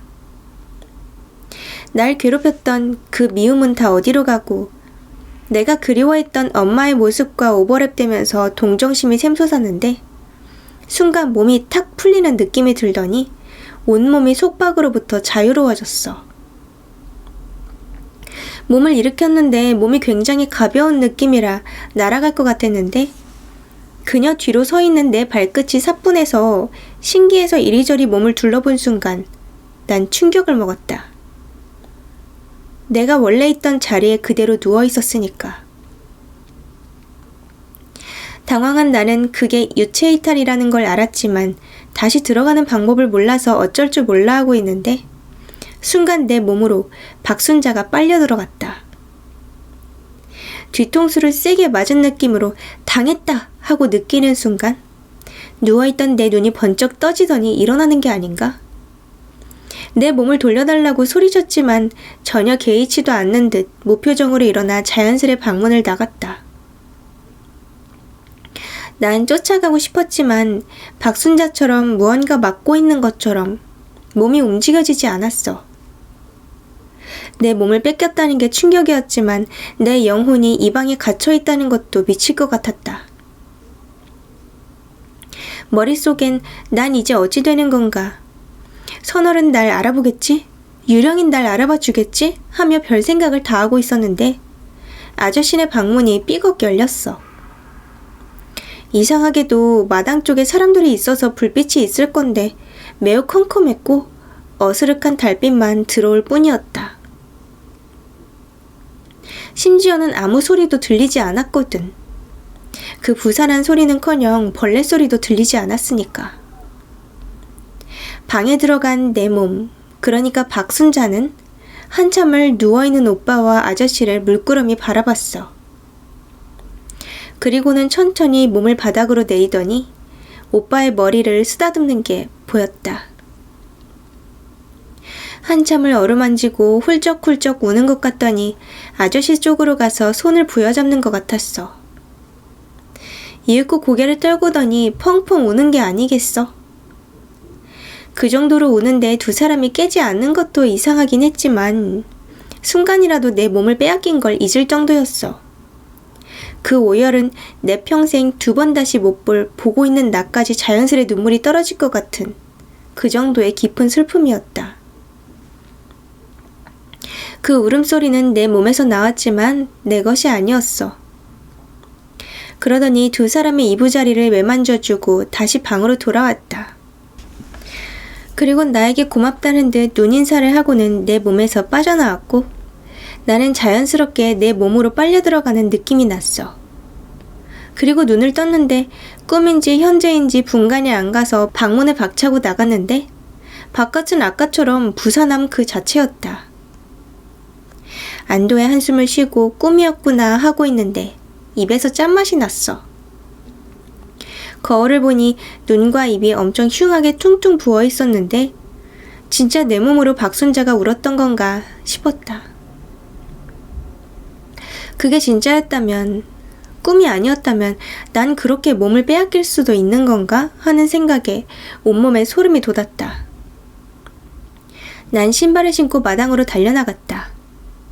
붉은 빛의 가로등과 마당으로 연결된 백열등 여러 개가 빨랫줄에 걸쳐져 나처럼 환했다. 그에 대조되듯 나무로 무성한 굿땅 주위는 칠흑 같은 어둠이어서 더 으스스했던 것 같다. 마당에 있던 흰 고목 앞에 큰 상이 하나 놓여 있었고 바깥에 딸린 구식 부엌에서는 상차림 준비가 한창이었다. 왠지 아줌마와 선월은 보이지 않았고 장군 할머니 일행만 부산하게 움직이고 있었는데 이리저리 둘러보던 중 누군가 내 어깨에 손을 얹어 깜짝 놀라 뒤를 돌아보았더니 선월이었다. 선월은 작은 눈을 더 가늘게 뜨며 웃더니 안 자고 왜 나왔냐고 물었다. 난 아까 전에 겪었던 일을 빠짐없이 이야기했고 선월은 왜인지 놀라지도 않고 당연하단 표정으로 담담히 듣기만 했다. 내 이야기가 다 끝난 뒤엔 그냥 일반적인 얘기 나누듯이 그랬구나 알겠다 하고는 별일 없을 테니 이만 들어가 자거라 했다. 선월이 그렇게 말하는 게 이상했지만 그가 대수롭지 않게 얘기하는 걸 보면 그냥 그런가 보다 하고 넘어가게 되는 게 선월은 나에게 그저 믿음 그 자체였나 보다. 왠지 아까보다 편한 마음이 되어 방에 들어갔다. 흔들어 깨우는 느낌이 나서 눈을 떴을 땐 다음날 아침이었다. 밥 먹으란 소리와 함께 선월과 거실로 나가자 벌써 모두가 일어나서 식사 준비를 하고 있었다. 다들 자리에 앉자마자 부산이 밥을 먹었는데 왠지 모를 긴장감에 밥이 잘 넘어가지 않았다. 우리와 오빠네 일행 외에 의식을 돕는 여럿이 더 자리에 함께했고 그 중에 북을 치는 새치 가득한 나이 좀 있어 보이는 아저씨는 내가 나오자 에구 어린 것이 고생이 많구나 하며 혀를 쯧쯧 쳤다. 장군 할머니는 눈을 흘기며 입방정 떤다는 표정으로 쏘아보았고 아저씨는 겸연쩍어하며 숟가락질을 했다. 아무 말도 없이 그렇게 식사를 마치고 간단한 다과가 나오자 아줌마가 먼저 입을 열었다. 이제 가을이니 해가 금방 떨어진다며 해지기 전에 일을 끝내야 하니 준비는 다 되어 있고 1시간 후에 본격적으로 시작한다고 얘기했어. 날 쳐다보는 아줌마의 눈빛이 잠시 일렁이는가 싶더니 식이 시작되면 많이 힘들 거라며 시키는 대로만 집중 잘하면 큰일은 없을 거니까 안심하라고 했다. 안도하라는 말이겠지만 난 무척 긴장했고 벙어리인 줄 알았던 제자 아줌마에게 이끌려 방에 들어갔다. 이상한 옷을 입으라길래 주섬주섬 입고 있는데 국민학교 2학년 때 돌아가신 할아버지 장례식 때 엄마 몰래 남은 소복을 주워 입다 혼난 기억이 나서 피식 웃었더니 제자 아줌마가 웃는 걸 보니 이제 제법 강신장이 된 것 같다 하며 너스레를 떨었다. 난 아줌마도 말 못하는 벙어리인 줄 알았더니 말도 잘하신다며 말대꾸했다. 이 아줌마는 피식 웃는 걸로 대답을 대신했고 옷 매무새를 잡아주며 나지막히 속삭였다. 행여 네 몸에서 벗어나게 되거든 멀리 떨어지지 말고 손이라도 붙잡고 있으라고 했다. 당황하다가 그 자리를 벗어나게 되면 영영 못 돌아올지도 모른다면서 말이다. 아마도 어제 겪었던 유체이탈을 얘기하는 것만 같아 마른 침이 삼켜졌다. 뭔가를 더 얘기하려다 됐다면서 그냥 휙 나가버리는 아줌마가 좀 찝찝했지만 바쁘니 서둘러 밖으로 나갔다. 마당에는 늙은 고목에 TV에서나 보던 선앙당처럼 오색 띠가 매달려 있었고 각종 무구와 돼지머리를 비롯한 음식이 가득한 큰 상에 북이며 꽹과리 등 악기를 들고 큰 멍석에 하나둘씩 앉아 준비를 하고 있었다. 시장통처럼 정신이 하나도 없었는데 집에서 화려하게 시장한 아줌마가 나왔다. 가뜩이나 매섭게 생긴 눈초리가 진한 화장을 해서 그런지 더 날카롭게 생겼고 요상한 꽁기털을 꽂은 모자에 알록달록한 색동옷을 몇 겹씩 입은 것 같았다. 아줌마의 얼굴도 그닥 평화로워 보이진 않았는데 그런 모습을 보더니 장군 할머니가 혀를 끌끌 찼다. 선월과 난 멀찌감치 떨어져 그런 아줌마를 넋을 잃고 봤는데 그런 우리를 봤는지 아닌지 눈길 한번 주지 않고 너른 마당으로 나섰다. 잠시 후 모든 준비가 다 끝났는지 서있던 아저씨와 오빠를 힐끗 쳐다보더니 오빠를 불러 세웠다. 예상보다 담담하게 그곳으로 불려나간 오빠는 얼굴에 긴장한 기색이 역력했지만 애써 참고 있는 듯 했다. 오빠는 죄인같이 멍석 위에 무릎을 꿇고 앉았고 아저씨는 불안함에 어쩔 줄 몰라 했다. 아줌마의 헛기침인지 기합인지 모를 소리에 식이 시작된 듯하다. 뭐라 알쏭달쏭한 주문처럼 한참 무언가 말을 하는데 대충 듣기로는 아줌마 몸에 있는 조상님을 불러내는 듯 했다. 한 손에는 무구를 쥐고 다른 한 손에는 버드나무 같은 걸 쥐고 있었는데 그걸 높이 쳐들자 북치는 소리가 둥둥둥 울렸다. 북소리가 점점 거세지자 갑자기 급사히 죽었다던 그 두 남자를 부르는 듯 했다. 아줌마가 불러낸 두 남자 중 한 남자가 몸에 들려온 듯 했다. 그는 연신 아파 이랬는데 아프다고 할 때마다 부들부들 떨었다. 너는 누구냐? 하니 이름 석자를 이야기했는데 오토바이 사고가 나서 죽었다고 했다. 자기는 머리가 깨져서 바로 죽었는데 본드를 불고 술을 먹고 달리다가 트럭과 정면으로 부딪혀 죽었다고 했다. 선월이 물었다. 어찌하여 구천을 떠도는 것이냐?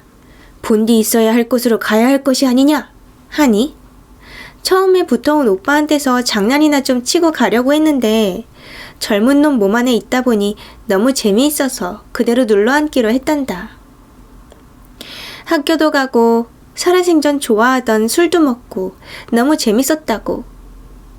이젠 가도 좋다고 가겠다고 했다.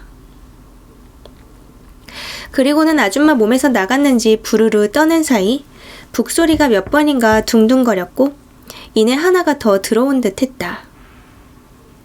그 남자는 첫 번째 남자와는 달리 불만이 많았다. 들어오자마자 소리를 계속 질러댔는데 목이 아프다고 했다. 맨 뒤에 타 있어서 멀리 날아가서 죽으며 목이 부러졌다고 했다. 그래서인지 아줌마의 목이 덜렁덜렁 거리는 듯 덜컥거렸는데 그 모습이 너무 기괴해서 소름이 다 끼쳤다. 불만 많던 그 남자는 아직 해보고 싶은 게 많은데 왜 가야 하냐며 안 가겠다고 하니 선월이 너희 때문에 박순자도 죽고 가정이 파탄났는데 구천을 떠돌 생각을 아직도 하는 것이냐? 하며 호통을 치니 나는 아니야! 라고 소리를 고래고래 질렀다.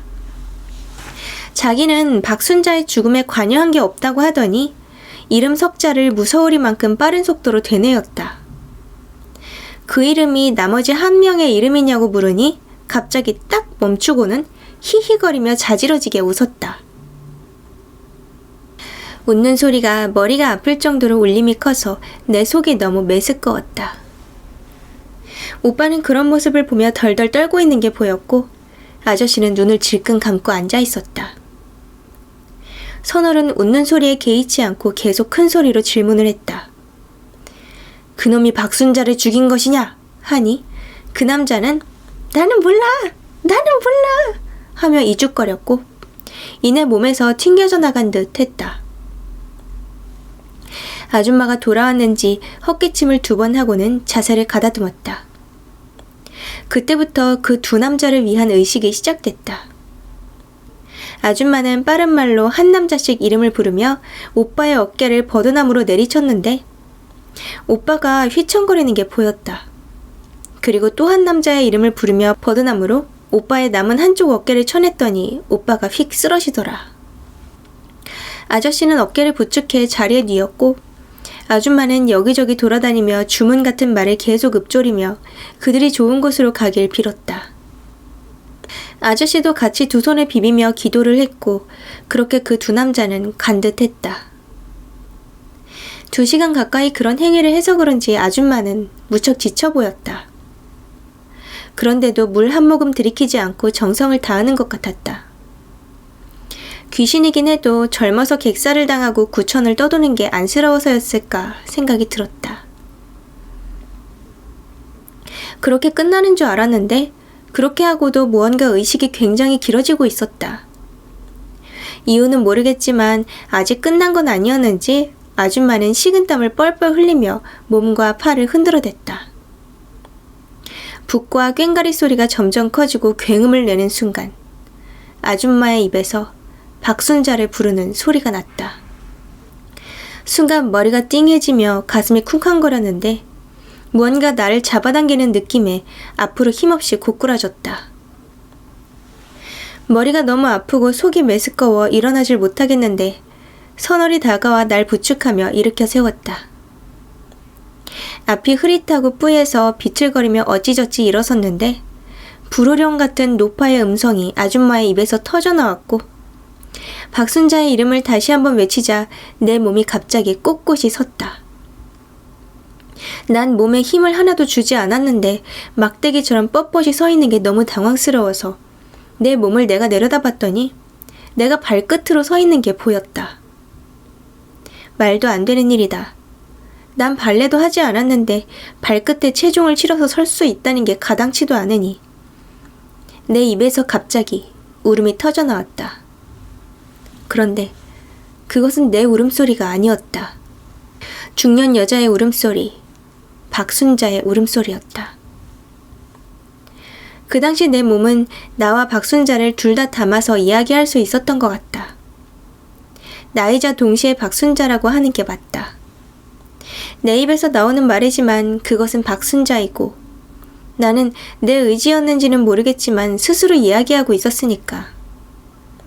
그 느낌은 지금도 설명하기 어렵다. 나는 엉엉 울고 있었다. 아니, 박순자가 울고 있었다고 하는 게 더 정확하다. 나는 어떤 행동을 하려고 하지 않았다. 그저 박순자가 하는 대로 내버려 두고 싶었다. 어쩌면 그렇게밖에 할 수 없었을 것이다. 박순자가 꺼이꺼이 울자 노파의 목소리가 다시 들렸다. 아줌마의 조상신이 얘기하는 거였는데 말 한마디 한마디가 쿡쿡 찔릴 정도로 기가 세다고 해야 하나? 말에도 짓누르는 무게가 있었다. 너는 어찌 이 아이의 몸 안에서 해괴한 짓을 하고 돌아다니냐? 묻자 박순자는 울음을 멈추고 꺽꺽대는 매는 소리로 가까스로 이야기했다. 제가 한 것이 아니에요. 저는 그럴 수밖에 없었습니다. 라고 말하자 아줌마는 더 큰 목소리로 호되게 호통을 쳤다. 아무렴 어떤 이유로든 네가 이 아이의 몸속에서 무슨 원한으로 이러는 거냐? 라고 묻자 박순자는 말을 머뭇거렸다. 아줌마는 틈을 주지도 않고 계속 몰아세웠고 박순자는 더 이상은 안 돼! 라고 큰 소리를 치며 나동그라졌다. 나 역시 같이 나동그라졌기 때문에 몸에 둔탁한 충격이 났다. 그리고 전기가 통하듯 몸이 찌르르거렸는데 순간 전날 밤과 같은 찝찝한 느낌이 들었다. 넘어진 순간 무엇이 잘못되었는지 내 몸에서 내가 튕겨져 나왔다.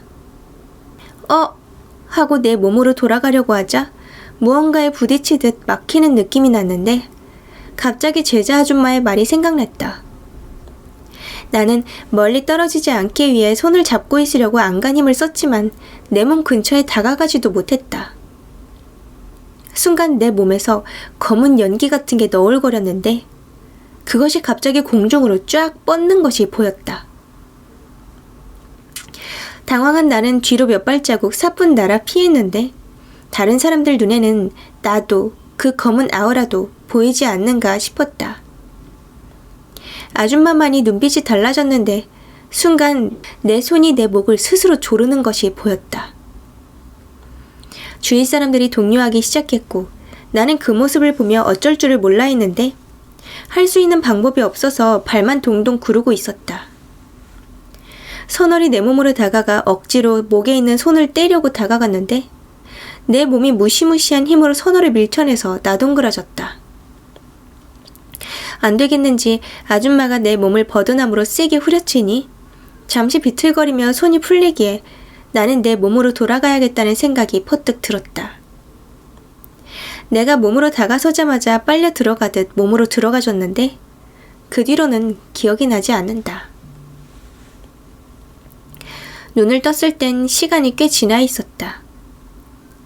아줌마도 지쳤었는지 제자 아줌마와 선월이 부축하고 있었고 내 옆에는 장군 할머니가 계셨다. 머리가 어질거렸지만 정신을 가다듬고 할머니가 건네준 물 한 잔을 벌컥벌컥 마시고는 다 끝난 것이냐 물었다. 장군 할머니는 말이 없었고 깨어난 나에게 선월이 다가오자 할머니가 벌떡 일어나더니 아줌마에게 다짜고짜 다가가서 호통을 쳤다. 기운이 다 빠졌으면 두 놈을 보내고 다음에 할 것이지. 이기지도 못할 싸움을 왜 거느냐? 라고 난리를 쳤다. 까딱하면 나도 죽고 아줌마도 죽을 뻔했다며 고래고래 소리를 지르는데 나는 영문도 모르고 쫄아있을 뿐이었다. 그날 의식은 일단락된 듯하여 파하는 분위기였는데 다들 얼굴 표정이 어두웠다. 나는 조급한 마음에 선월에게 물어보았으나 선월도 대답해주지 않았다. 일단 들어가서 좀 쉬라는 말만 하고는 선월이 날 부축해서 집 안으로 데려갔고 제자 아줌마가 내가 자리에 눕자 따뜻한 차를 한 잔 내왔는데 너무 써서 먹지를 못하고 뱉어내자 다 먹어야 된다는 표정으로 고개를 까딱거리며 억지로 들이키라고 했다. 나는 오만상을 쓰며 그것을 다 마시곤 쓴 입맛을 다시고 있는데 하나둘씩 집 안으로 들어왔다. 도와주시는 분들만 밖에 남아 이것저것 정리하는 소리가 들렸다. 나는 방 안에 누워 거실에 모인 아줌마와 선월, 장군 할머니의 말소리에 귀를 기울였는데 다들 아무 말이 없었다. 제자 아줌마는 나를 물끄러미 보더니 입에 손가락을 가져다 대며 조용히 있으라는 제스처만 취하곤 거실로 나갔다. 한참이 지났을까 선월의 말소리가 들렸다. 보통 어려운 게 아닌 것 같네요. 장군 할머니는 여전히 격앙된 목소리로 그러게 이기지도 못할 걸 괜히 건드려놔서 이 사단이 난 것이 아니냐 못난 년아 라고 이야기했다. 아줌마는 말소리조차 들리지 않았다. 선월은 장군 할머니에게 이 일을 어떻게 처리하면 좋겠냐고 조곤조곤 물었고 장군 할머니는 쨍한 말투로 어쩌긴 뭐 어쩌지 이판사판으로 가야지 달래긴 글렀다 라고 소리쳤다. 다시 거실에 조용한 침묵만이 흘렀고 아줌마의 목소리가 들렸다. 땡땡이 나와보거라. 나 부른 거예요? 나는 기다렸다는 듯이 벌떡 일어나 나가니 아줌마가 앉으라는 듯 방바닥을 톡톡 쳤다. 나는 선월 옆에 앉아 어찌된 일이냐고 물었다. 아줌마는 미안하다며 자신의 일을 좀 어렵게 만든 것 같다고 빠른 시일 내로 다시 일을 치러야 될 것 같다고 했다. 내가 정신을 잃었을 때의 일을 말해주었는데 내가 들어오고 나서 내 몸이 바닥으로 고꾸라졌는데 눕자마자 아줌마가 내 몸을 발로 밟고 박순자를 불러내었더니 나오라는 박순자는 안 나오고 그것이 튀어나와서는 가래 끓는 소리로 발을 치우라고 소리를 질러대는데 아줌마는 더욱더 힘을 주고 내 몸에서 나가라고 소리를 쳤더니 그것이 분에 못 이겼는지 벌떡 일어나서는 아줌마를 밀치고 목을 조르더니 아줌마도 죽이고 나도 같이 죽일 거라며 온몸에서 살기를 뿜어대는데 기운이 빠진 아줌마가 그걸 당해낼 재간이 없었다고 했다. 내가 마지막으로 본 내 목을 졸랐던 손은 그것이었다. 박순자의 입을 막기 위해서였는지 그것이 튀어나온 것 같다고 했다. 아줌마의 한 방에 새가 조금 꺾이는 찰나에 내가 들어와서 그나마 힘이 약해진 것이어서 그 틈에 일을 처리하려고 했는데 그것이 보통 녹록지 않은 것이어서 역습을 당한 거라고. 아무래도 예상보다도 더 강한 원기라고 했다. 아줌마가 체력이 딸린 상태라 더 그랬던 거라고 본인 잘못이라고 하며 말을 더 잊지 못하시길래 아줌마 잘못이 아니라고 얘기했다. 나도 예상치 못하게 몸에서 튕겨나가고 어찌할 줄을 몰랐다고. 몸에 돌아가고 싶어도 돌아갈 수 없었는데 아줌마 덕에 다시 들어간 거라고 오히려 고맙다고 얘기했다. 몸을 추스르고 나서 다시 하자고 얘기했더니 아줌마가 쌩긋 웃었다. 누구누구 참 많이 강해졌다며 머리를 쓰다듬었다. 수일 내로 다시 일을 치를 거니까 그때까지 수련을 더 하시겠다고 했다. 아줌마의 이야기를 가만히 듣고 있던 장군 할머니가 입을 떼셨다. 땡땡이 너는 내일부터 밥 많이 먹고 정신 좀 똑바로 챙겨라 하며 그렇게 몸에서 자꾸 떨어져 나갔다간 2번 다시 못 들어온다 하며 네 몸을 네가 나가서야 되겠느냐? 라고 호통을 치셨다. 나는 눈치를 보며 작은 목소리로 네 하고 대답하고는 쭈그러져 있으니 아줌마에게 너는 내일부터 나하고 산에 좀 가서 기도 좀 더 하고 와야겠다 하고 선월에겐 아줌마가 없는 동안 날 잘 보살피라고 하셨다. 선월은 말없이 엷은 미소로 대답을 했고 장군 할머니는 다시 얘기했다. 이제부터는 자신이 일에 좀 껴야겠다며 한심한 것들끼리 놔두니 뭔 일이 되겠냐며 혀를 쯧쯧 차셨다. 아줌마와 선월은 깜짝 놀란 표정으로 할머니를 쳐다보았고 뭘 그리 쳐다보냐며 소리를 빽 하고 지르니 제자 아줌마만 빙긋이 웃을 뿐이었다. 장군 할머니는 그렇게 얘기하곤 방에 들어가 버리고 아줌마도 씻으러 가셨다. 선월은 나에게 방에 들어가자며 일으켜 세우더니 자리에 눕히고는 내가 잘 때까지 곁을 지켰다. 잠이 잘 들지 않아 뒤척거리는데 선월이 왜 그러냐고 물었다. 나는 선월에게 내가 몸에서 왜 튕겨져 나가는지 도대체 어떻게 해야 안 튕겨져 나가는지 물었다. 나는 특수한 경우라 그런데 영가가 하나가 아니라 둘이라서 자꾸 그러는 거라고 했다. 게다가 그것이 내 기를 빨아 새가 아주 커진 놈이라 어찌 보면 네 몸이 네 전부의 소유가 아니라며 아까처럼 의식 중에 영가가 튀어나올 때 내 세력이 가장 약해지는데 그때 자기 자신을 놓게 되면 그런 경우가 생긴다고 하길래 곰곰이 생각해보니 아까 박순자가 나왔을 때 내가 문득 박순자가 하고 싶은 대로 하게 두자 하고 마음을 놓고 있었던 게 생각났다. 박순자는 약한 영가가 아니라고 방심하고 있던 게 잘못이었던 것 같았다. 박순자가 폭주했을 때 그것이 튀어나오면서 내가 튕겨져 나갔을 거라고 추측했지만 선월에겐 그냥 이야기하고 싶지 않았다. 말하면 왠지 좋은 소리 못 들을 것 같아서였다. 다음부턴 어떻게든 정신 차리고 있어야지 하는 다짐뿐이었다. 선월은 그런 날 보며 나는 다 안다 하는 표정으로 느긋이 바라보고 있었고 어서 자라며 이불을 발끝까지 덮어주고 뒤돌아 눕길래 선월의 너른 등을 보고 있자니 뭔가 안도가 되어 잠이 스르륵 들었다. 너무 힘든 하루였는지 기절한 것처럼 어떻게 잤는지도 모를 정도였다.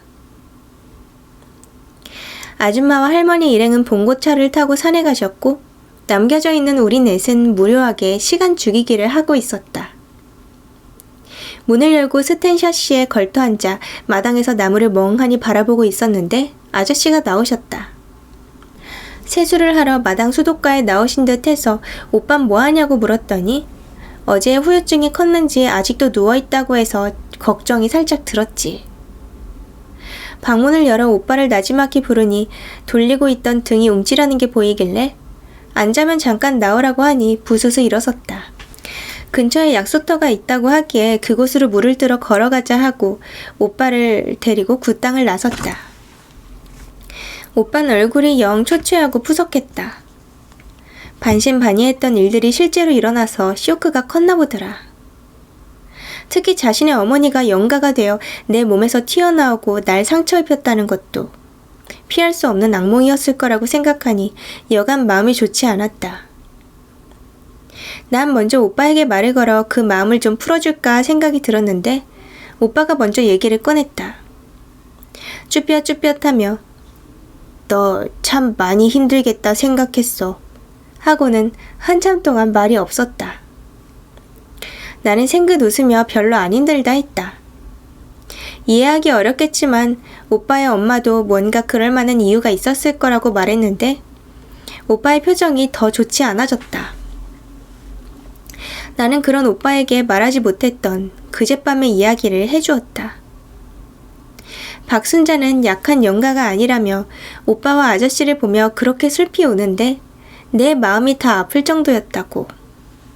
분명히 불가피한 이유가 있을 테니 실마리가 풀릴 때까진 엄마를 미워하거나 원망하는 건 조금 더 기다려보자고 했다. 오빠는 나를 힐끗 보더니 어린아이답지 않다며 자신보다 더 누나 같은 말만 골라 한다고 했다. 원래 내 불우한 이야기를 남에게 하는 걸 꺼려했지만 왠지 오빠한텐 해주고 싶어서 지난 이야기를 쭉 해줬는데 오빠의 얼굴은 복잡 미묘한 감정이 뒤섞인 듯 했다. 얘기가 길어져서인지 우리는 약수터는 온데간데 없이 엄청 외딴 곳으로 걸어갔는데 작은 돌무리가 보였어. 그건 동네 주민들이 해놓은 건진 모르겠지만 소원을 빌 때 쓰는 돌무더기 탑이었다. 나는 너른 돌과 작은 돌들을 집어 하나둘씩 쌓기 시작했고 오빠도 그런 날 보면서 따라했다. 둘이 작은 탑을 하나씩 만들어 조용히 기도했다. 나는 어서 이 모든 악몽이 끝나길 기도하곤 마지막 작은 돌을 하나 올리고 뒤돌아섰는데 오빠가 말했다. 무슨 소원 빌었냐고 묻길래 난 비밀이라고 웃었고 오빠는 그런 내 뒤에 대고 이야기했어. 난 너와 우리 엄마가 행복해졌으면 좋겠다. 라고. 일주일 남짓 지나서 아줌마 일행이 돌아왔다. 난 그동안 그 무엇에게도 시달리지 않았고 장군 할머니 말대로 밥도 잘 먹고 산에도 다니며 체력을 키웠다. 그 며칠 사이에 뭔 장족의 발전이겠냐마는 그땐 그런 듯 했다. 오빠와도 사이가 아주 돈독해졌는데 남매처럼 잘 지내서 아저씨와 선월이 꼭 친남매 같다며 흐뭇해 하셨던 것 같다. 돌아온 아줌마도 장군 할머니도 한결 분위기가 부드러워진 것이 그 호랑이 같던 장군 할머니가 어린 것들이 벌써부터 정분이 나려고 저지랄들이라며 훈계조에 농담을 던지시기도 하고 그 덕에 다들 언제 딱딱하게 인사치레만 했던 사이였냐는 듯 하하호호 웃으며 서로를 반겼다. 반가운 마음도 잠시 짐풀새도 없이 우리를 모아놓고 이야기하실 게 있다고 하셨다. 아줌마는 3일 후부터 다시 식을 진행할 것인데 이번에는 천도굿이 아닌 퇴마굿을 할 거라고 하셨다. 강도도 세고 엄청 힘든 의식이라 내가 제일 힘들 거라고 걱정했다. 나는 이미 각오가 되어 있었기 때문이기도 하였지만 그게 얼마나 힘들지 상상조차 가늠할 수 없었기에 힘내겠다고 자신있게 얘기했지만 왠지 무서운 건 어쩔 수 없었는지 손에 땀이 났다. 장군 할머니는 정신이 흐트러지지 않게 식을 진행하는 내내 집중하라고 당부하셨고 행여 내가 무슨 일이 생기거나 할 때 대비하여 선월과 제자 아줌마에게 날 챙길 것을 신신당부하셨다. 선월은 웃음기가 쫙 빠진 얼굴로 그러겠노라 했고 오빠와 아저씨는 본인들이 할 일이 없겠냐고 물으니 그냥 잡다한 일이나 도우라며 심드렁하게 말하시곤 내일부턴 바빠질 테니 다들 오늘은 푹 쉬라며 방으로 들어가셨다. 나는 그때부터 긴장이 많이 되었는지 마른 침이 다 삼켜지는데 오빠가 그런 내 모습을 봤는지 걱정 말라며 어깨를 툭툭 쳤다. 선월은 뭔가 준비할 게 있다며 종로에 좀 갔다 오겠다고 하기에 나랑 오빠는 나도 가겠노라 서로 이야기했는데 선월은 그냥 여기 있으라며 나갈 채비를 했다. 풀이 죽은 나와 오빠는 각자 방으로 들어갔고 난 이런저런 생각을 하다 낮잠이 들었는데 꿈에 박순자가 나왔다. 박순자의 몰골은 흉하기 그지 없었는데 다급한 듯 나에게 무언가 말하려고 했지만 입이 문드러져 있었다. 그래서 뭐라고 하는지 알아들을 수 없었는데 손짓으로 마당을 가리켰다. 마당에는 큰 돼지가 한 마리 있었는데 그걸 죽이라는 뜻 같았다. 나는 무슨 영문인지를 몰라 뭘 어떻게 하라는 거냐고 물었더니 그대로 사라져버렸다. 그렇게 꿈에서 깼고 밖은 아주 깜깜한 것이 저녁때가 된 듯 했다. 방문을 열어보니 선월이 짐을 분주하게 풀고 있었다. 부적을 쓰는 노란 종이에 연지 같은 염료 등 잡다한 것이 쏟아져 나와서 이게 뭐냐고 물으니 내일 필요한 것이다 라고만 했다. 난 그런 것엔 별 관심이 없어서 물어보는 걸 그만두고 선월에게 박순자 꿈을 꿨다며 꿈 얘기를 쭉 해주니 선월이 골똘히 생각에 잠겼다. 선월은 이내 무언가 생각난 듯 장군 할머니의 방으로 가서 두 분이서 한참 무언가 얘기하고는 선월은 아줌마가 있는 방으로 또 들어가서 한참 동안 나오지 않았다. 나는 무슨 이야기를 하나 궁금해서 방문에 귀를 갖다 댔는데 그때 선월이 나왔다. 부적을 써야 되니 방해가 되지 않게 해달라고 해서 그럼 내 방으로 들어가 쓰라고 하곤 오빠 방으로 들어가서 아저씨와 오빠랑 이런저런 이야기들을 하다 새벽쯤이 되어서야 잠이 들었다. 아침이 돼서 선월이 굿땅 이곳저곳에 새끼줄을 치고 땅 몇 군데에 못을 박았다. 못엔 노란 종이가 감겨 있었는데 부적인 듯 했다. 선월은 못을 박은 주위에서 잠시 서성이며 무언가를 중얼중얼 했고 또 다른 곳에 같은 행동을 반복했다. 장군 할머니가 나와 그걸 보더니 일이 다 끝나는 대로 연락해뒀으니 가서 가지고 오라고 하였다. 선월은 대충 말하는 장군 할머니의 말씀도 콩떡같이 알아들었는지 짧게 네 하고는 분주했다. 장군 할머니는 나에게 그러고 서 있지 말고 방에 들어오라 하셨다.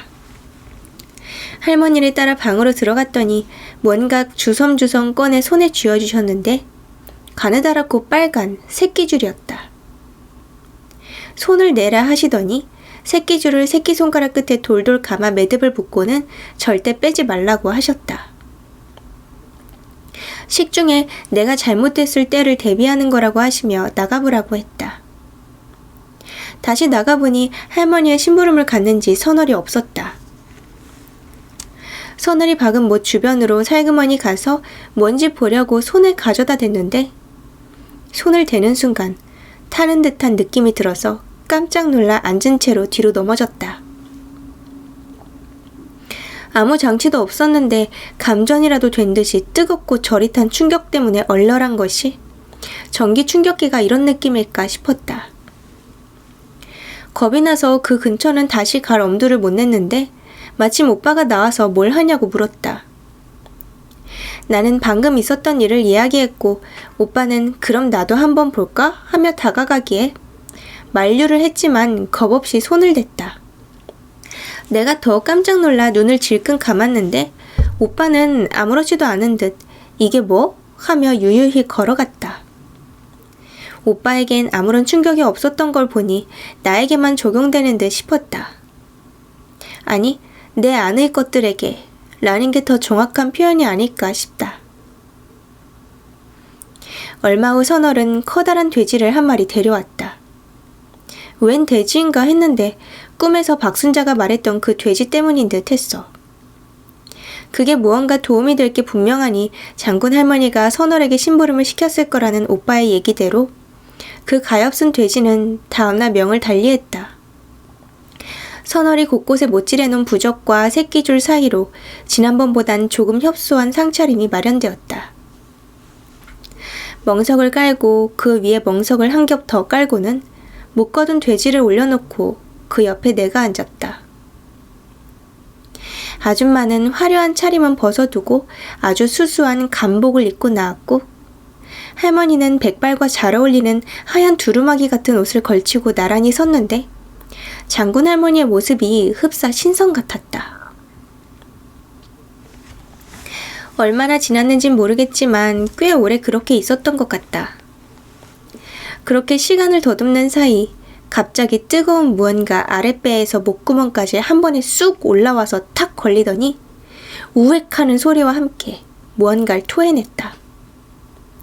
구토 소리가 들림과 동시에 세상이 환해지고 아까처럼 다시 모든 감각이 살아났다.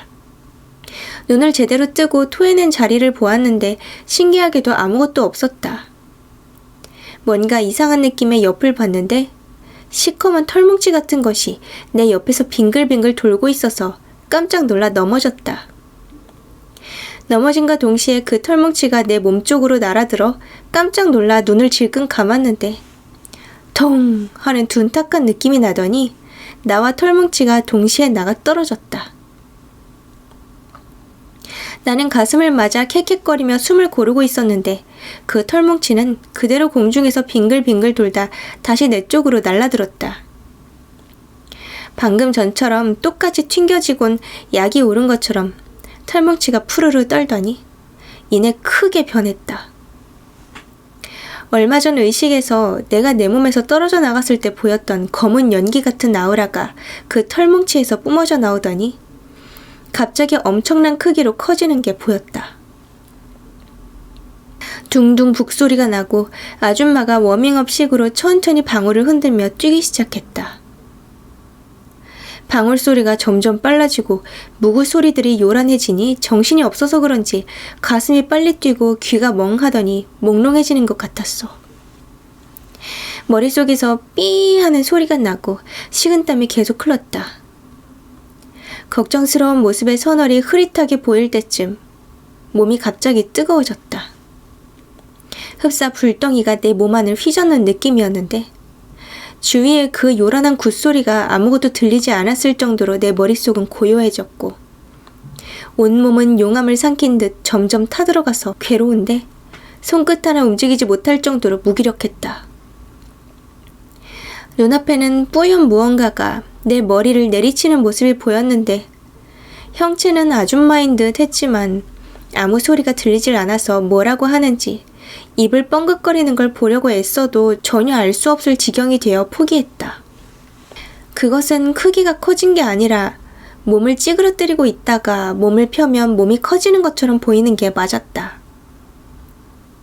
털뭉치가 몸을 쭉 필 때마다 시커먼 연기가 이곳저곳으로 흩어졌는데 지독한 악취와 함께였다.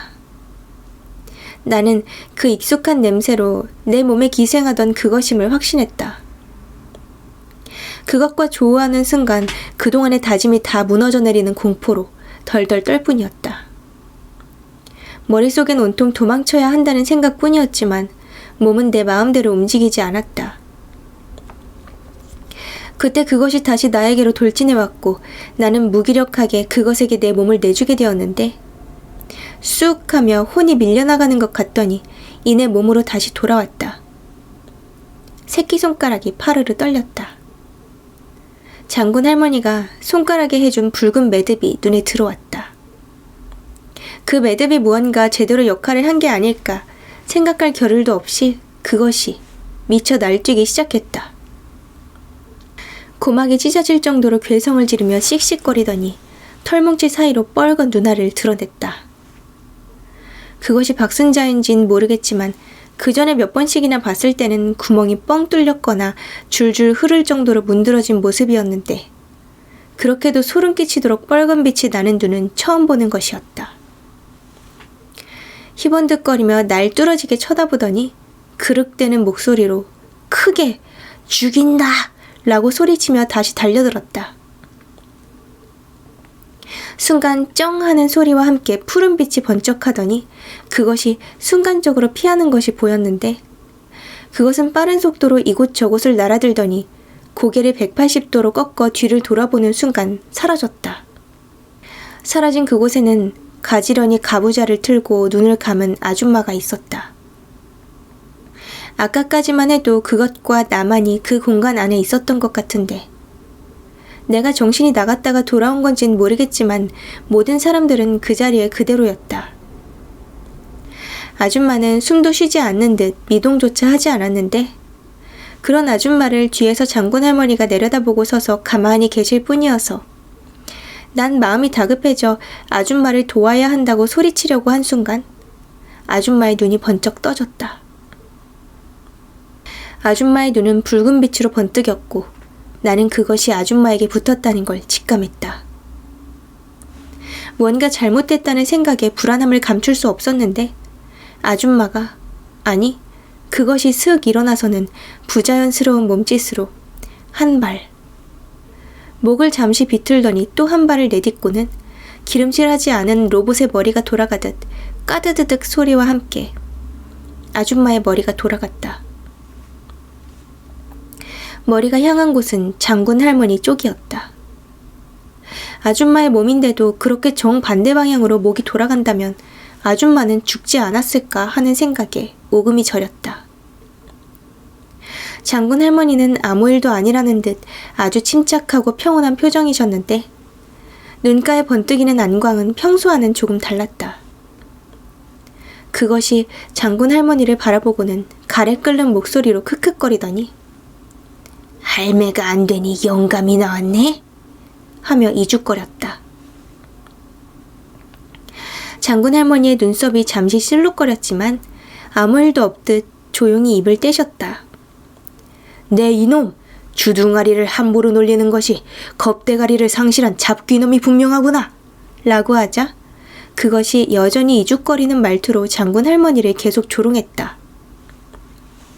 침착함을 잃지 않고 천천히 그것에게 도대체 무슨 원한으로 이런 짓을 하느냐? 라고 물으셨는데 그것의 대답은 아주 예상 밖으로의 황당한 대답이었다. 재밌어서. 장군 할머니의 눈이 번뜩였는데 아주 화가 많이 난 듯 입가가 파르르 떨렸다. 그때부터 그것이 자랑스럽다는 듯이 이야기를 했는데 시초는 박순자의 아들, 즉 오빠였고 오빠를 따라 앞서간 친구들과 셋이 집에 왔는데 마침 집에는 박순자가 마련해 놓은 귀신상이 있었다고 했다. 그 상은 박순자가 내 집 마련을 하고 나서 어디서 주워들은 풍월로 터주신에게 인사를 올리는 거라며 상을 차렸는데 그것이 제대로 정성을 올리는 상이 아니라 잡귀들 먹고 가는 상차림처럼 허술함에 터주신에게 인사는커녕 오히려 화만 불러일으켜 객귀가 셋이나 왔는데도 쫓아주지 않고 그냥 놔둔 모양이었다. 그 귀신상에 배불림 먹고 그 집 안방에 눌러앉아 신나게 노니 평소에 기가 약하던 박순자는 급살을 맞아 죽었다고 얘기하며 연신 키득거리는데 갑자기 아줌마의 얼굴에 심한 경련이 일더니 흉하게 일그러졌다. 무언가 계속 싸우는 듯 몸이 계속 뒤틀리며 심하게 괴로워했는데 그 모습이 너무 무서워 난 눈물이 쏟아져 내렸다. 괴로움에 몸부림치던 아줌마의 몸이 갑자기 허리가 딱 꺾이더니 천천히 머리를 들어 올렸다. 어깨가 조금씩 들썩거리더니 흑흑 흐느껴 울기 시작했다.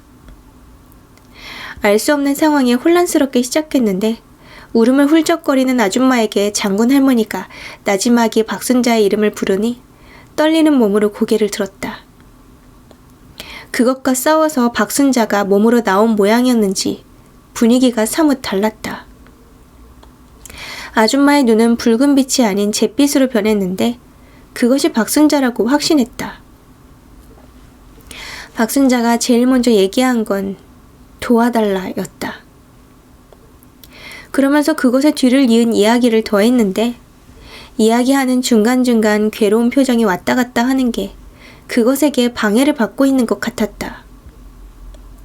이야기인 즉슨 본인이 급살을 맞아 죽고 그 억울한 한 해 집으로 돌아왔는데 안방에 그놈들 셋이 있어서 그 등살에 못 이겨 쫓겨나 문 앞에서 며칠 동안 서성이고 있었는데 그놈들 중에서 한 놈, 손발이 양쪽 다 없었고 가슴이 다 찢겨져 있는 흉악하게 생긴 것 하나가 다가오더니 그 집에 머무는 조건으로 시키는 대로 하지 않겠냐고 했는데 처음엔 거절했다고 했다. 구천을 떠도는 것도 모자라 그런 악한 놈들한테 당할 수는 없어 몇 번이나 노력했지만 힘이 없는 박순자는 번번이 실패했고 문 밖을 나서는 아들의 모습은 어깨에 머리가 덜렁거리거나 으깨진 놈들이 붙어서 나가는 걸 보곤 했는데 억장이 무너져도 어쩔 방법이 없었다고 했다. 심지어 갈수록 초췌해지는 남편의 모습까지 볼 때면 세상이 다 무너지는 느낌이었고 그럴 때마다 마음이 흔들렸다고. 그래서 결국은 그것에게 굴복하고 집안 한구석에 머무르게 되었는데 그곳이 장롱 한구석에 있는 아들의 선물, 즉 열쇠고리였다고 했다. 그것은 야망 같은 게 있었는데 구천을 떠도는 것도 성불하는 것도 싫고 생전처럼 육체를 가지길 원했다고 했다. 힘을 키우기 위해 이런저런 것들을 해야 했는데 손발이 없어 박순자를 시켜 고양이 등 미물들의 혼을 먹기 시작했는데 늘 양에 차지 않아서 화를 내기 일쑤였고 그때마다 자신의 아들과 남편을 노리는 놈들이 무서워서 원하는 대로 계속 시키는 일들을 했는데 어느 날 장롱이 다른 집으로 가게 되었다고. 그때가 기회라고 생각했는지 그것들이 모여 이야기를 하는데 두 놈은 집에 들어앉아 박순자를 이용할 동안 헛된 짓을 못하도록 아들과 남편을 볼모로 잡고 있기로 했다고 한다.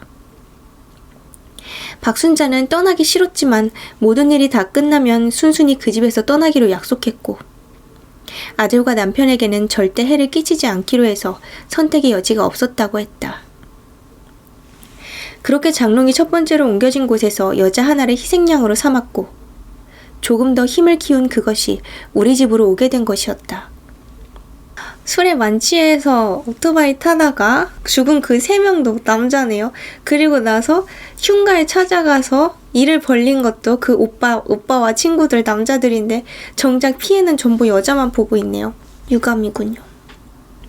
나는 기가 막혀 입이 떡 벌어졌는데 이야기를 더 하려는 박순자가 갑자기 몸부림을 쳤다. 아줌마의 몸이 덜덜 떨리기 시작했는데 코에서 피가 쏟아져 나오고 눈알이 빠질 듯이 커졌다. 아줌마의 몸이 부러질 것처럼 못 이겨내자 박순자가 순순히 사라진 것 같았다. 아마도 아줌마에게 피해를 주기 싫어서였을 것이다. 본인이 더 버틸수록 고통스러운 건 아줌마의 육체일 테니까. 박순자가 들어갔지만 아줌마의 몸은 여전히 고통스러웠다. 중간중간 아줌마의 의식이 돌아오는 것 같았는데 아마도 그것과 싸우는 것 같았다. 점점 얼굴이 하얘지고 지쳐갈 때쯤 그것이 튀어나왔다. 그것도 기력을 많이 써서 지쳤는지 많이 쇠한 느낌이 들었는데 장군 할머니가 아무래도 안 되겠는지 무언가 결심한 듯 주먹을 꽉 쥐었다. 장군 할머니가 상 쪽으로 성큼성큼 가더니 커다란 창을 꺼내왔다. 창은 아주 길고 날이 푸르게 서 있었는데 마치 삼국지에서 나올 법한 모습이었다. 창엔 용이 전체를 휘감은 장식이 있었는데 할머니가 그 창을 드니 기세가 엄청나지는 게 느껴졌다. 위압감에 난 목덜미가 소름이 끼치도록 오한이 들었고 그것도 순간 움찔하는 듯 했다. 장군 할머니는 잠시 떨며 눈을 감았다가 떴는데 모습은 그대로였지만 할머니가 아니라는 느낌이 들었다. 눈을 번쩍 뜨니 마치 본 적은 없지만 부리부리한 게 용의 눈 같았는데 할머니가 천천히 말하던 입에서는 근엄한 중년 남자의 목소리가 들렸다. 말 한마디 한마디가 뼈를 찌르게 했는데 너무 말의 무게가 무거워 정신이 혼미해져 무슨 말인지 듣기도 어려웠다. 내가 잠시 비틀거리는 찰나에 아까처럼 번쩍하는 섬광과 함께 아줌마의 몸을 허공에서 베는 창의 모습이 보였다. 헉 하는 소리와 함께 아줌마가 멍석 위로 풀썩 쓰러졌고 그걸 보는 내 눈앞에서 다시 시커먼 털뭉치가 갈라진 배의 내장처럼 쏟아져 나왔다. 그것은 괴로움에 몸부림치듯 발광을 했는데 푸르륵 하는 소리와 함께 허공으로 날았다. 순간 선월이 어디선가 뛰어와서 손을 합장하고 낮은 목소리로 주문을 외우는 듯한 행동을 했는데 끼악 하는 괴음이 들리더니 그것이 허공에서 비틀거리며 떨어졌다. 몸이 점점 타들어가는 것처럼 연기가 산화되는 듯 모습이 점점 줄어들기 시작했는데 그럴 때마다 공중으로 낮게 튀어올랐다가 떨어지길 반복하더니 있는 힘을 짜낸 듯 허공으로 날아올라서 갈팡질팡했다. 그러다 무언가를 보고 엄청난 속도로 날아들기 시작했는데 묶여있던 돼지로 향했다. 아마도 선월이 해놓은 부적이 붙은 못이 결계 같은 역할을 했던 건지 그것이 뭐에 갇힌 듯이 갈팡질팡 하다가 돼지로 뛰어든 것 같은데 돼지의 몸에 들어간 그것도 내 몸이나 아줌마의 몸에 들어갈 때처럼의 기세가 없었는지 꿀럭꿀럭하며 돼지의 구멍이란 구멍으로 다 새어 들어갔다. 아줌마는 여전히 쓰러져 있었고 선월은 돼지에게로 성큼성큼 다가갔다. 돼지가 심하게 발버둥을 치자 네 발을 묶은 끈 중에 앞발 쪽이 풀리기 시작했다. 일어나서 도망치려 했지만 뒷다리가 묶여있어 이내 쓰러졌고, 선월이 돼지의 코를 잡고 바닥으로 내동댕이 치자 돼지의 입에서 끄륵하는 가래소리가 났다. 그것이 돼지에 들어서 나는 소리였다. 장군 할머니가 그 연세에 걸맞지 않게 쐐기처럼 날아들더니 그 큰 창으로 한 번에 돼지의 목을 내리쳤다. 푸악 하는 소리와 함께 엄청난 피가 공중으로 샤워기처럼 쏟아져 나왔고, 내 몸이며 그 근방에 온통 피바다가 되었다. 멍석이 온통 붉은색으로 물들 때쯤 돼지는 목이 잘린 채로도 한참을 발버둥 치다가 이내 축 늘어졌다. 죽은 돼지의 잘린 목에서 스물스물 검은 액체가 쏟아져 나왔는데, 선월이 그 물 위에 검은 재를 뿌렸다. 재를 뿌리자 스스스 하는 소리와 함께 그 검은 액체가 공중으로 흩어졌고, 그게 끝이었다. 나는 돼지의 잘린 목과 내 몸에 묻은 피 때문에 그 자리에서 졸도했고, 깨어난 건 이틀 뒤였다. 나는 잠을 자고 있었을 때 꿈을 꾸었다. 꿈에는 박순자가 나왔는데 표정이 아주 평안해 보였고 예쁜 한복을 입고 있었다. 하지만 박순자는 왠지 말이 없었다. 나는 몇 번이나 말을 시켜보려 했지만 내 목소리도 나오지 않았다. 난 아직 궁금한 게 많은데, 처음 그것과 조우한 날 어떻게 나한테 나타나게 된 건지, 나는 왜 쉽게 죽지 않았던 건지, 해결되지 않은 궁금증이 너무 많은데 물어볼 수가 없었다. 그저 편안한 표정의 박순자가 내 어깨를 톡톡 두드리며 사라지듯 없어지는 걸 본 게 다였다. 이윽고 이어진 꿈에는 아주 큰 산이 2개가 있었는데, 희한하게도 그 큰 산의 양쪽 봉우리를 기둥 삼아 그네가 매달려 있었다. 그 그네에 갑자기 내가 타야 있었는데 한 발을 크게 구를 때마다 하늘 높이 날아올랐다. 너무 재밌어서 더 크게 발을 굴렀는데 한참을 올라가자 멀리 큰 강이 보였다. 강에는 작은 나룻배가 있었고, 나는 카메라에 줌인을 하듯 그 먼 강과 나룻배가 점점 선명하게 보였고, 나룻배에 누군가 타고 있는 것도 보게 되었다.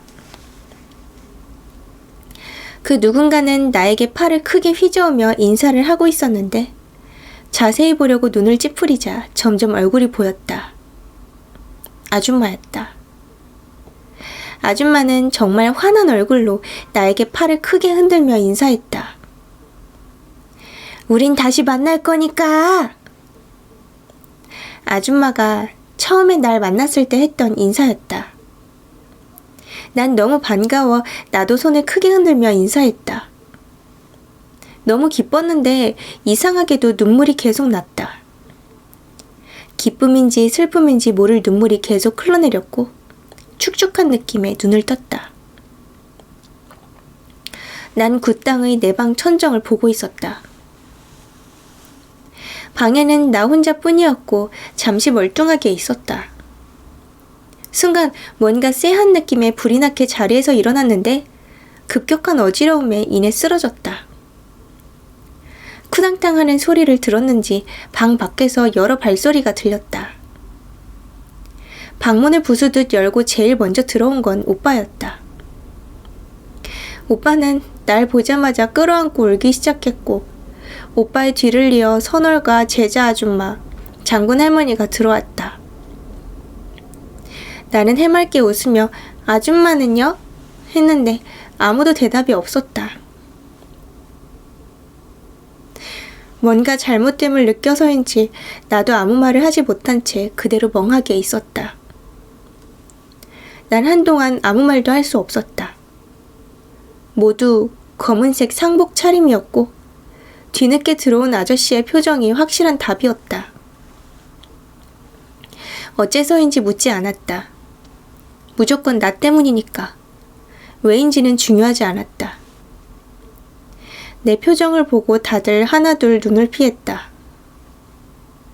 장군 할머니만이 나를 가만히 바라보았다. 안광이며 서슬퍼런 기세는 온데간데 없이 자식 잃은 어미의 흐트러진 모습만이 장군 할머니의 전부였다. 할머니는 덤덤한 말투로 나에게 짧게 한마디 한 후 밖으로 나가셨다. 딸년 있는 곳이 제일 좋은 곳이니라. 선월은 그 말을 듣고 나지막이 흐느꼈고 아저씨도 오빠도 제자 아줌마도 울기 시작했다. 나는 울음이 나지 않았다. 이상했다. 그 땅은 장례식장으로 변해 있었다. 상복을 챙겨 입고 밖으로 나가니 많은 사람이 와 있었다. 분주하게 음식을 나르는 사람들, 술잔을 기울이는 사람들, 우는 사람들. 모두 아줌마를 배웅하기 위해 온 사람들이었을 테지. 나는 그때까지도 실감나지 않았다. 아줌마가 이제 없다는 것에 대해서 말이다. 영정사진을 모신 곳으로 걸어갔다. 내가 쓰러질까 오빠와 선월이 부축했지만 난 꼿꼿이 잘 걸어갔다. 2번 절을 하고 향을 꽂곤 맥없이 주저앉아서 한참을 바라보았다. 아줌마는 오랫동안 사진을 찍지 않았는지 아주 젊었을 때 예쁜 모습의 사진이었다. 그 예쁜 모습 그대로 딸이 있는 곳으로 갔겠지. 그 업이라는 거 이렇게 풀고 가셔야 했던 걸까? 왜 하필 나 때문에? 라는 의문을 내 자신에게 던지니 눈물이 왈칵 쏟아졌다. 나는 엉엉 울기 시작했다. 사람들이 딸이야? 라며 웅성거릴 정도로 울었지만 개의치 않았다. 3일장이 끝나고 아줌마는 딸이 있는 선산으로 옮겨졌다. 딸은 화장을 해서 선산에 묻었다고 했다. 아줌마도 똑같이 화장해 딸 바로 옆에 묻혔다. 그곳에서 아주 행복하리라 믿는다. 그 후로는 난 더 이상 시달림을 받지 않았고 지금까지도 잘 살고 있다. 이 모든 것이 아줌마의 덕이다. 그리고 장군 할머니, 선월, 제자 아줌마, 아저씨, 오빠, 박순자의 덕이기도 하다. 오빠와 아저씨를 제외한 다른 분들은 연락하지 않는다. 어디 계신지도 모른다. 그것이 서로를 위해 좋을 것이라고 했다. 오빠는 지금의 남편이, 아저씨는 이제는 돌아가신 시아버지가, 박순자는 돌아가신 시어머니가 되었다. 그들을 위해 난 오늘도 힘들지만 열심히 살아가고 있다. 이것이 나의 마지막 이야기다. 여기까지 이름을 지어서도 불러서도 존재하지도 않아야 할 것 이었어요.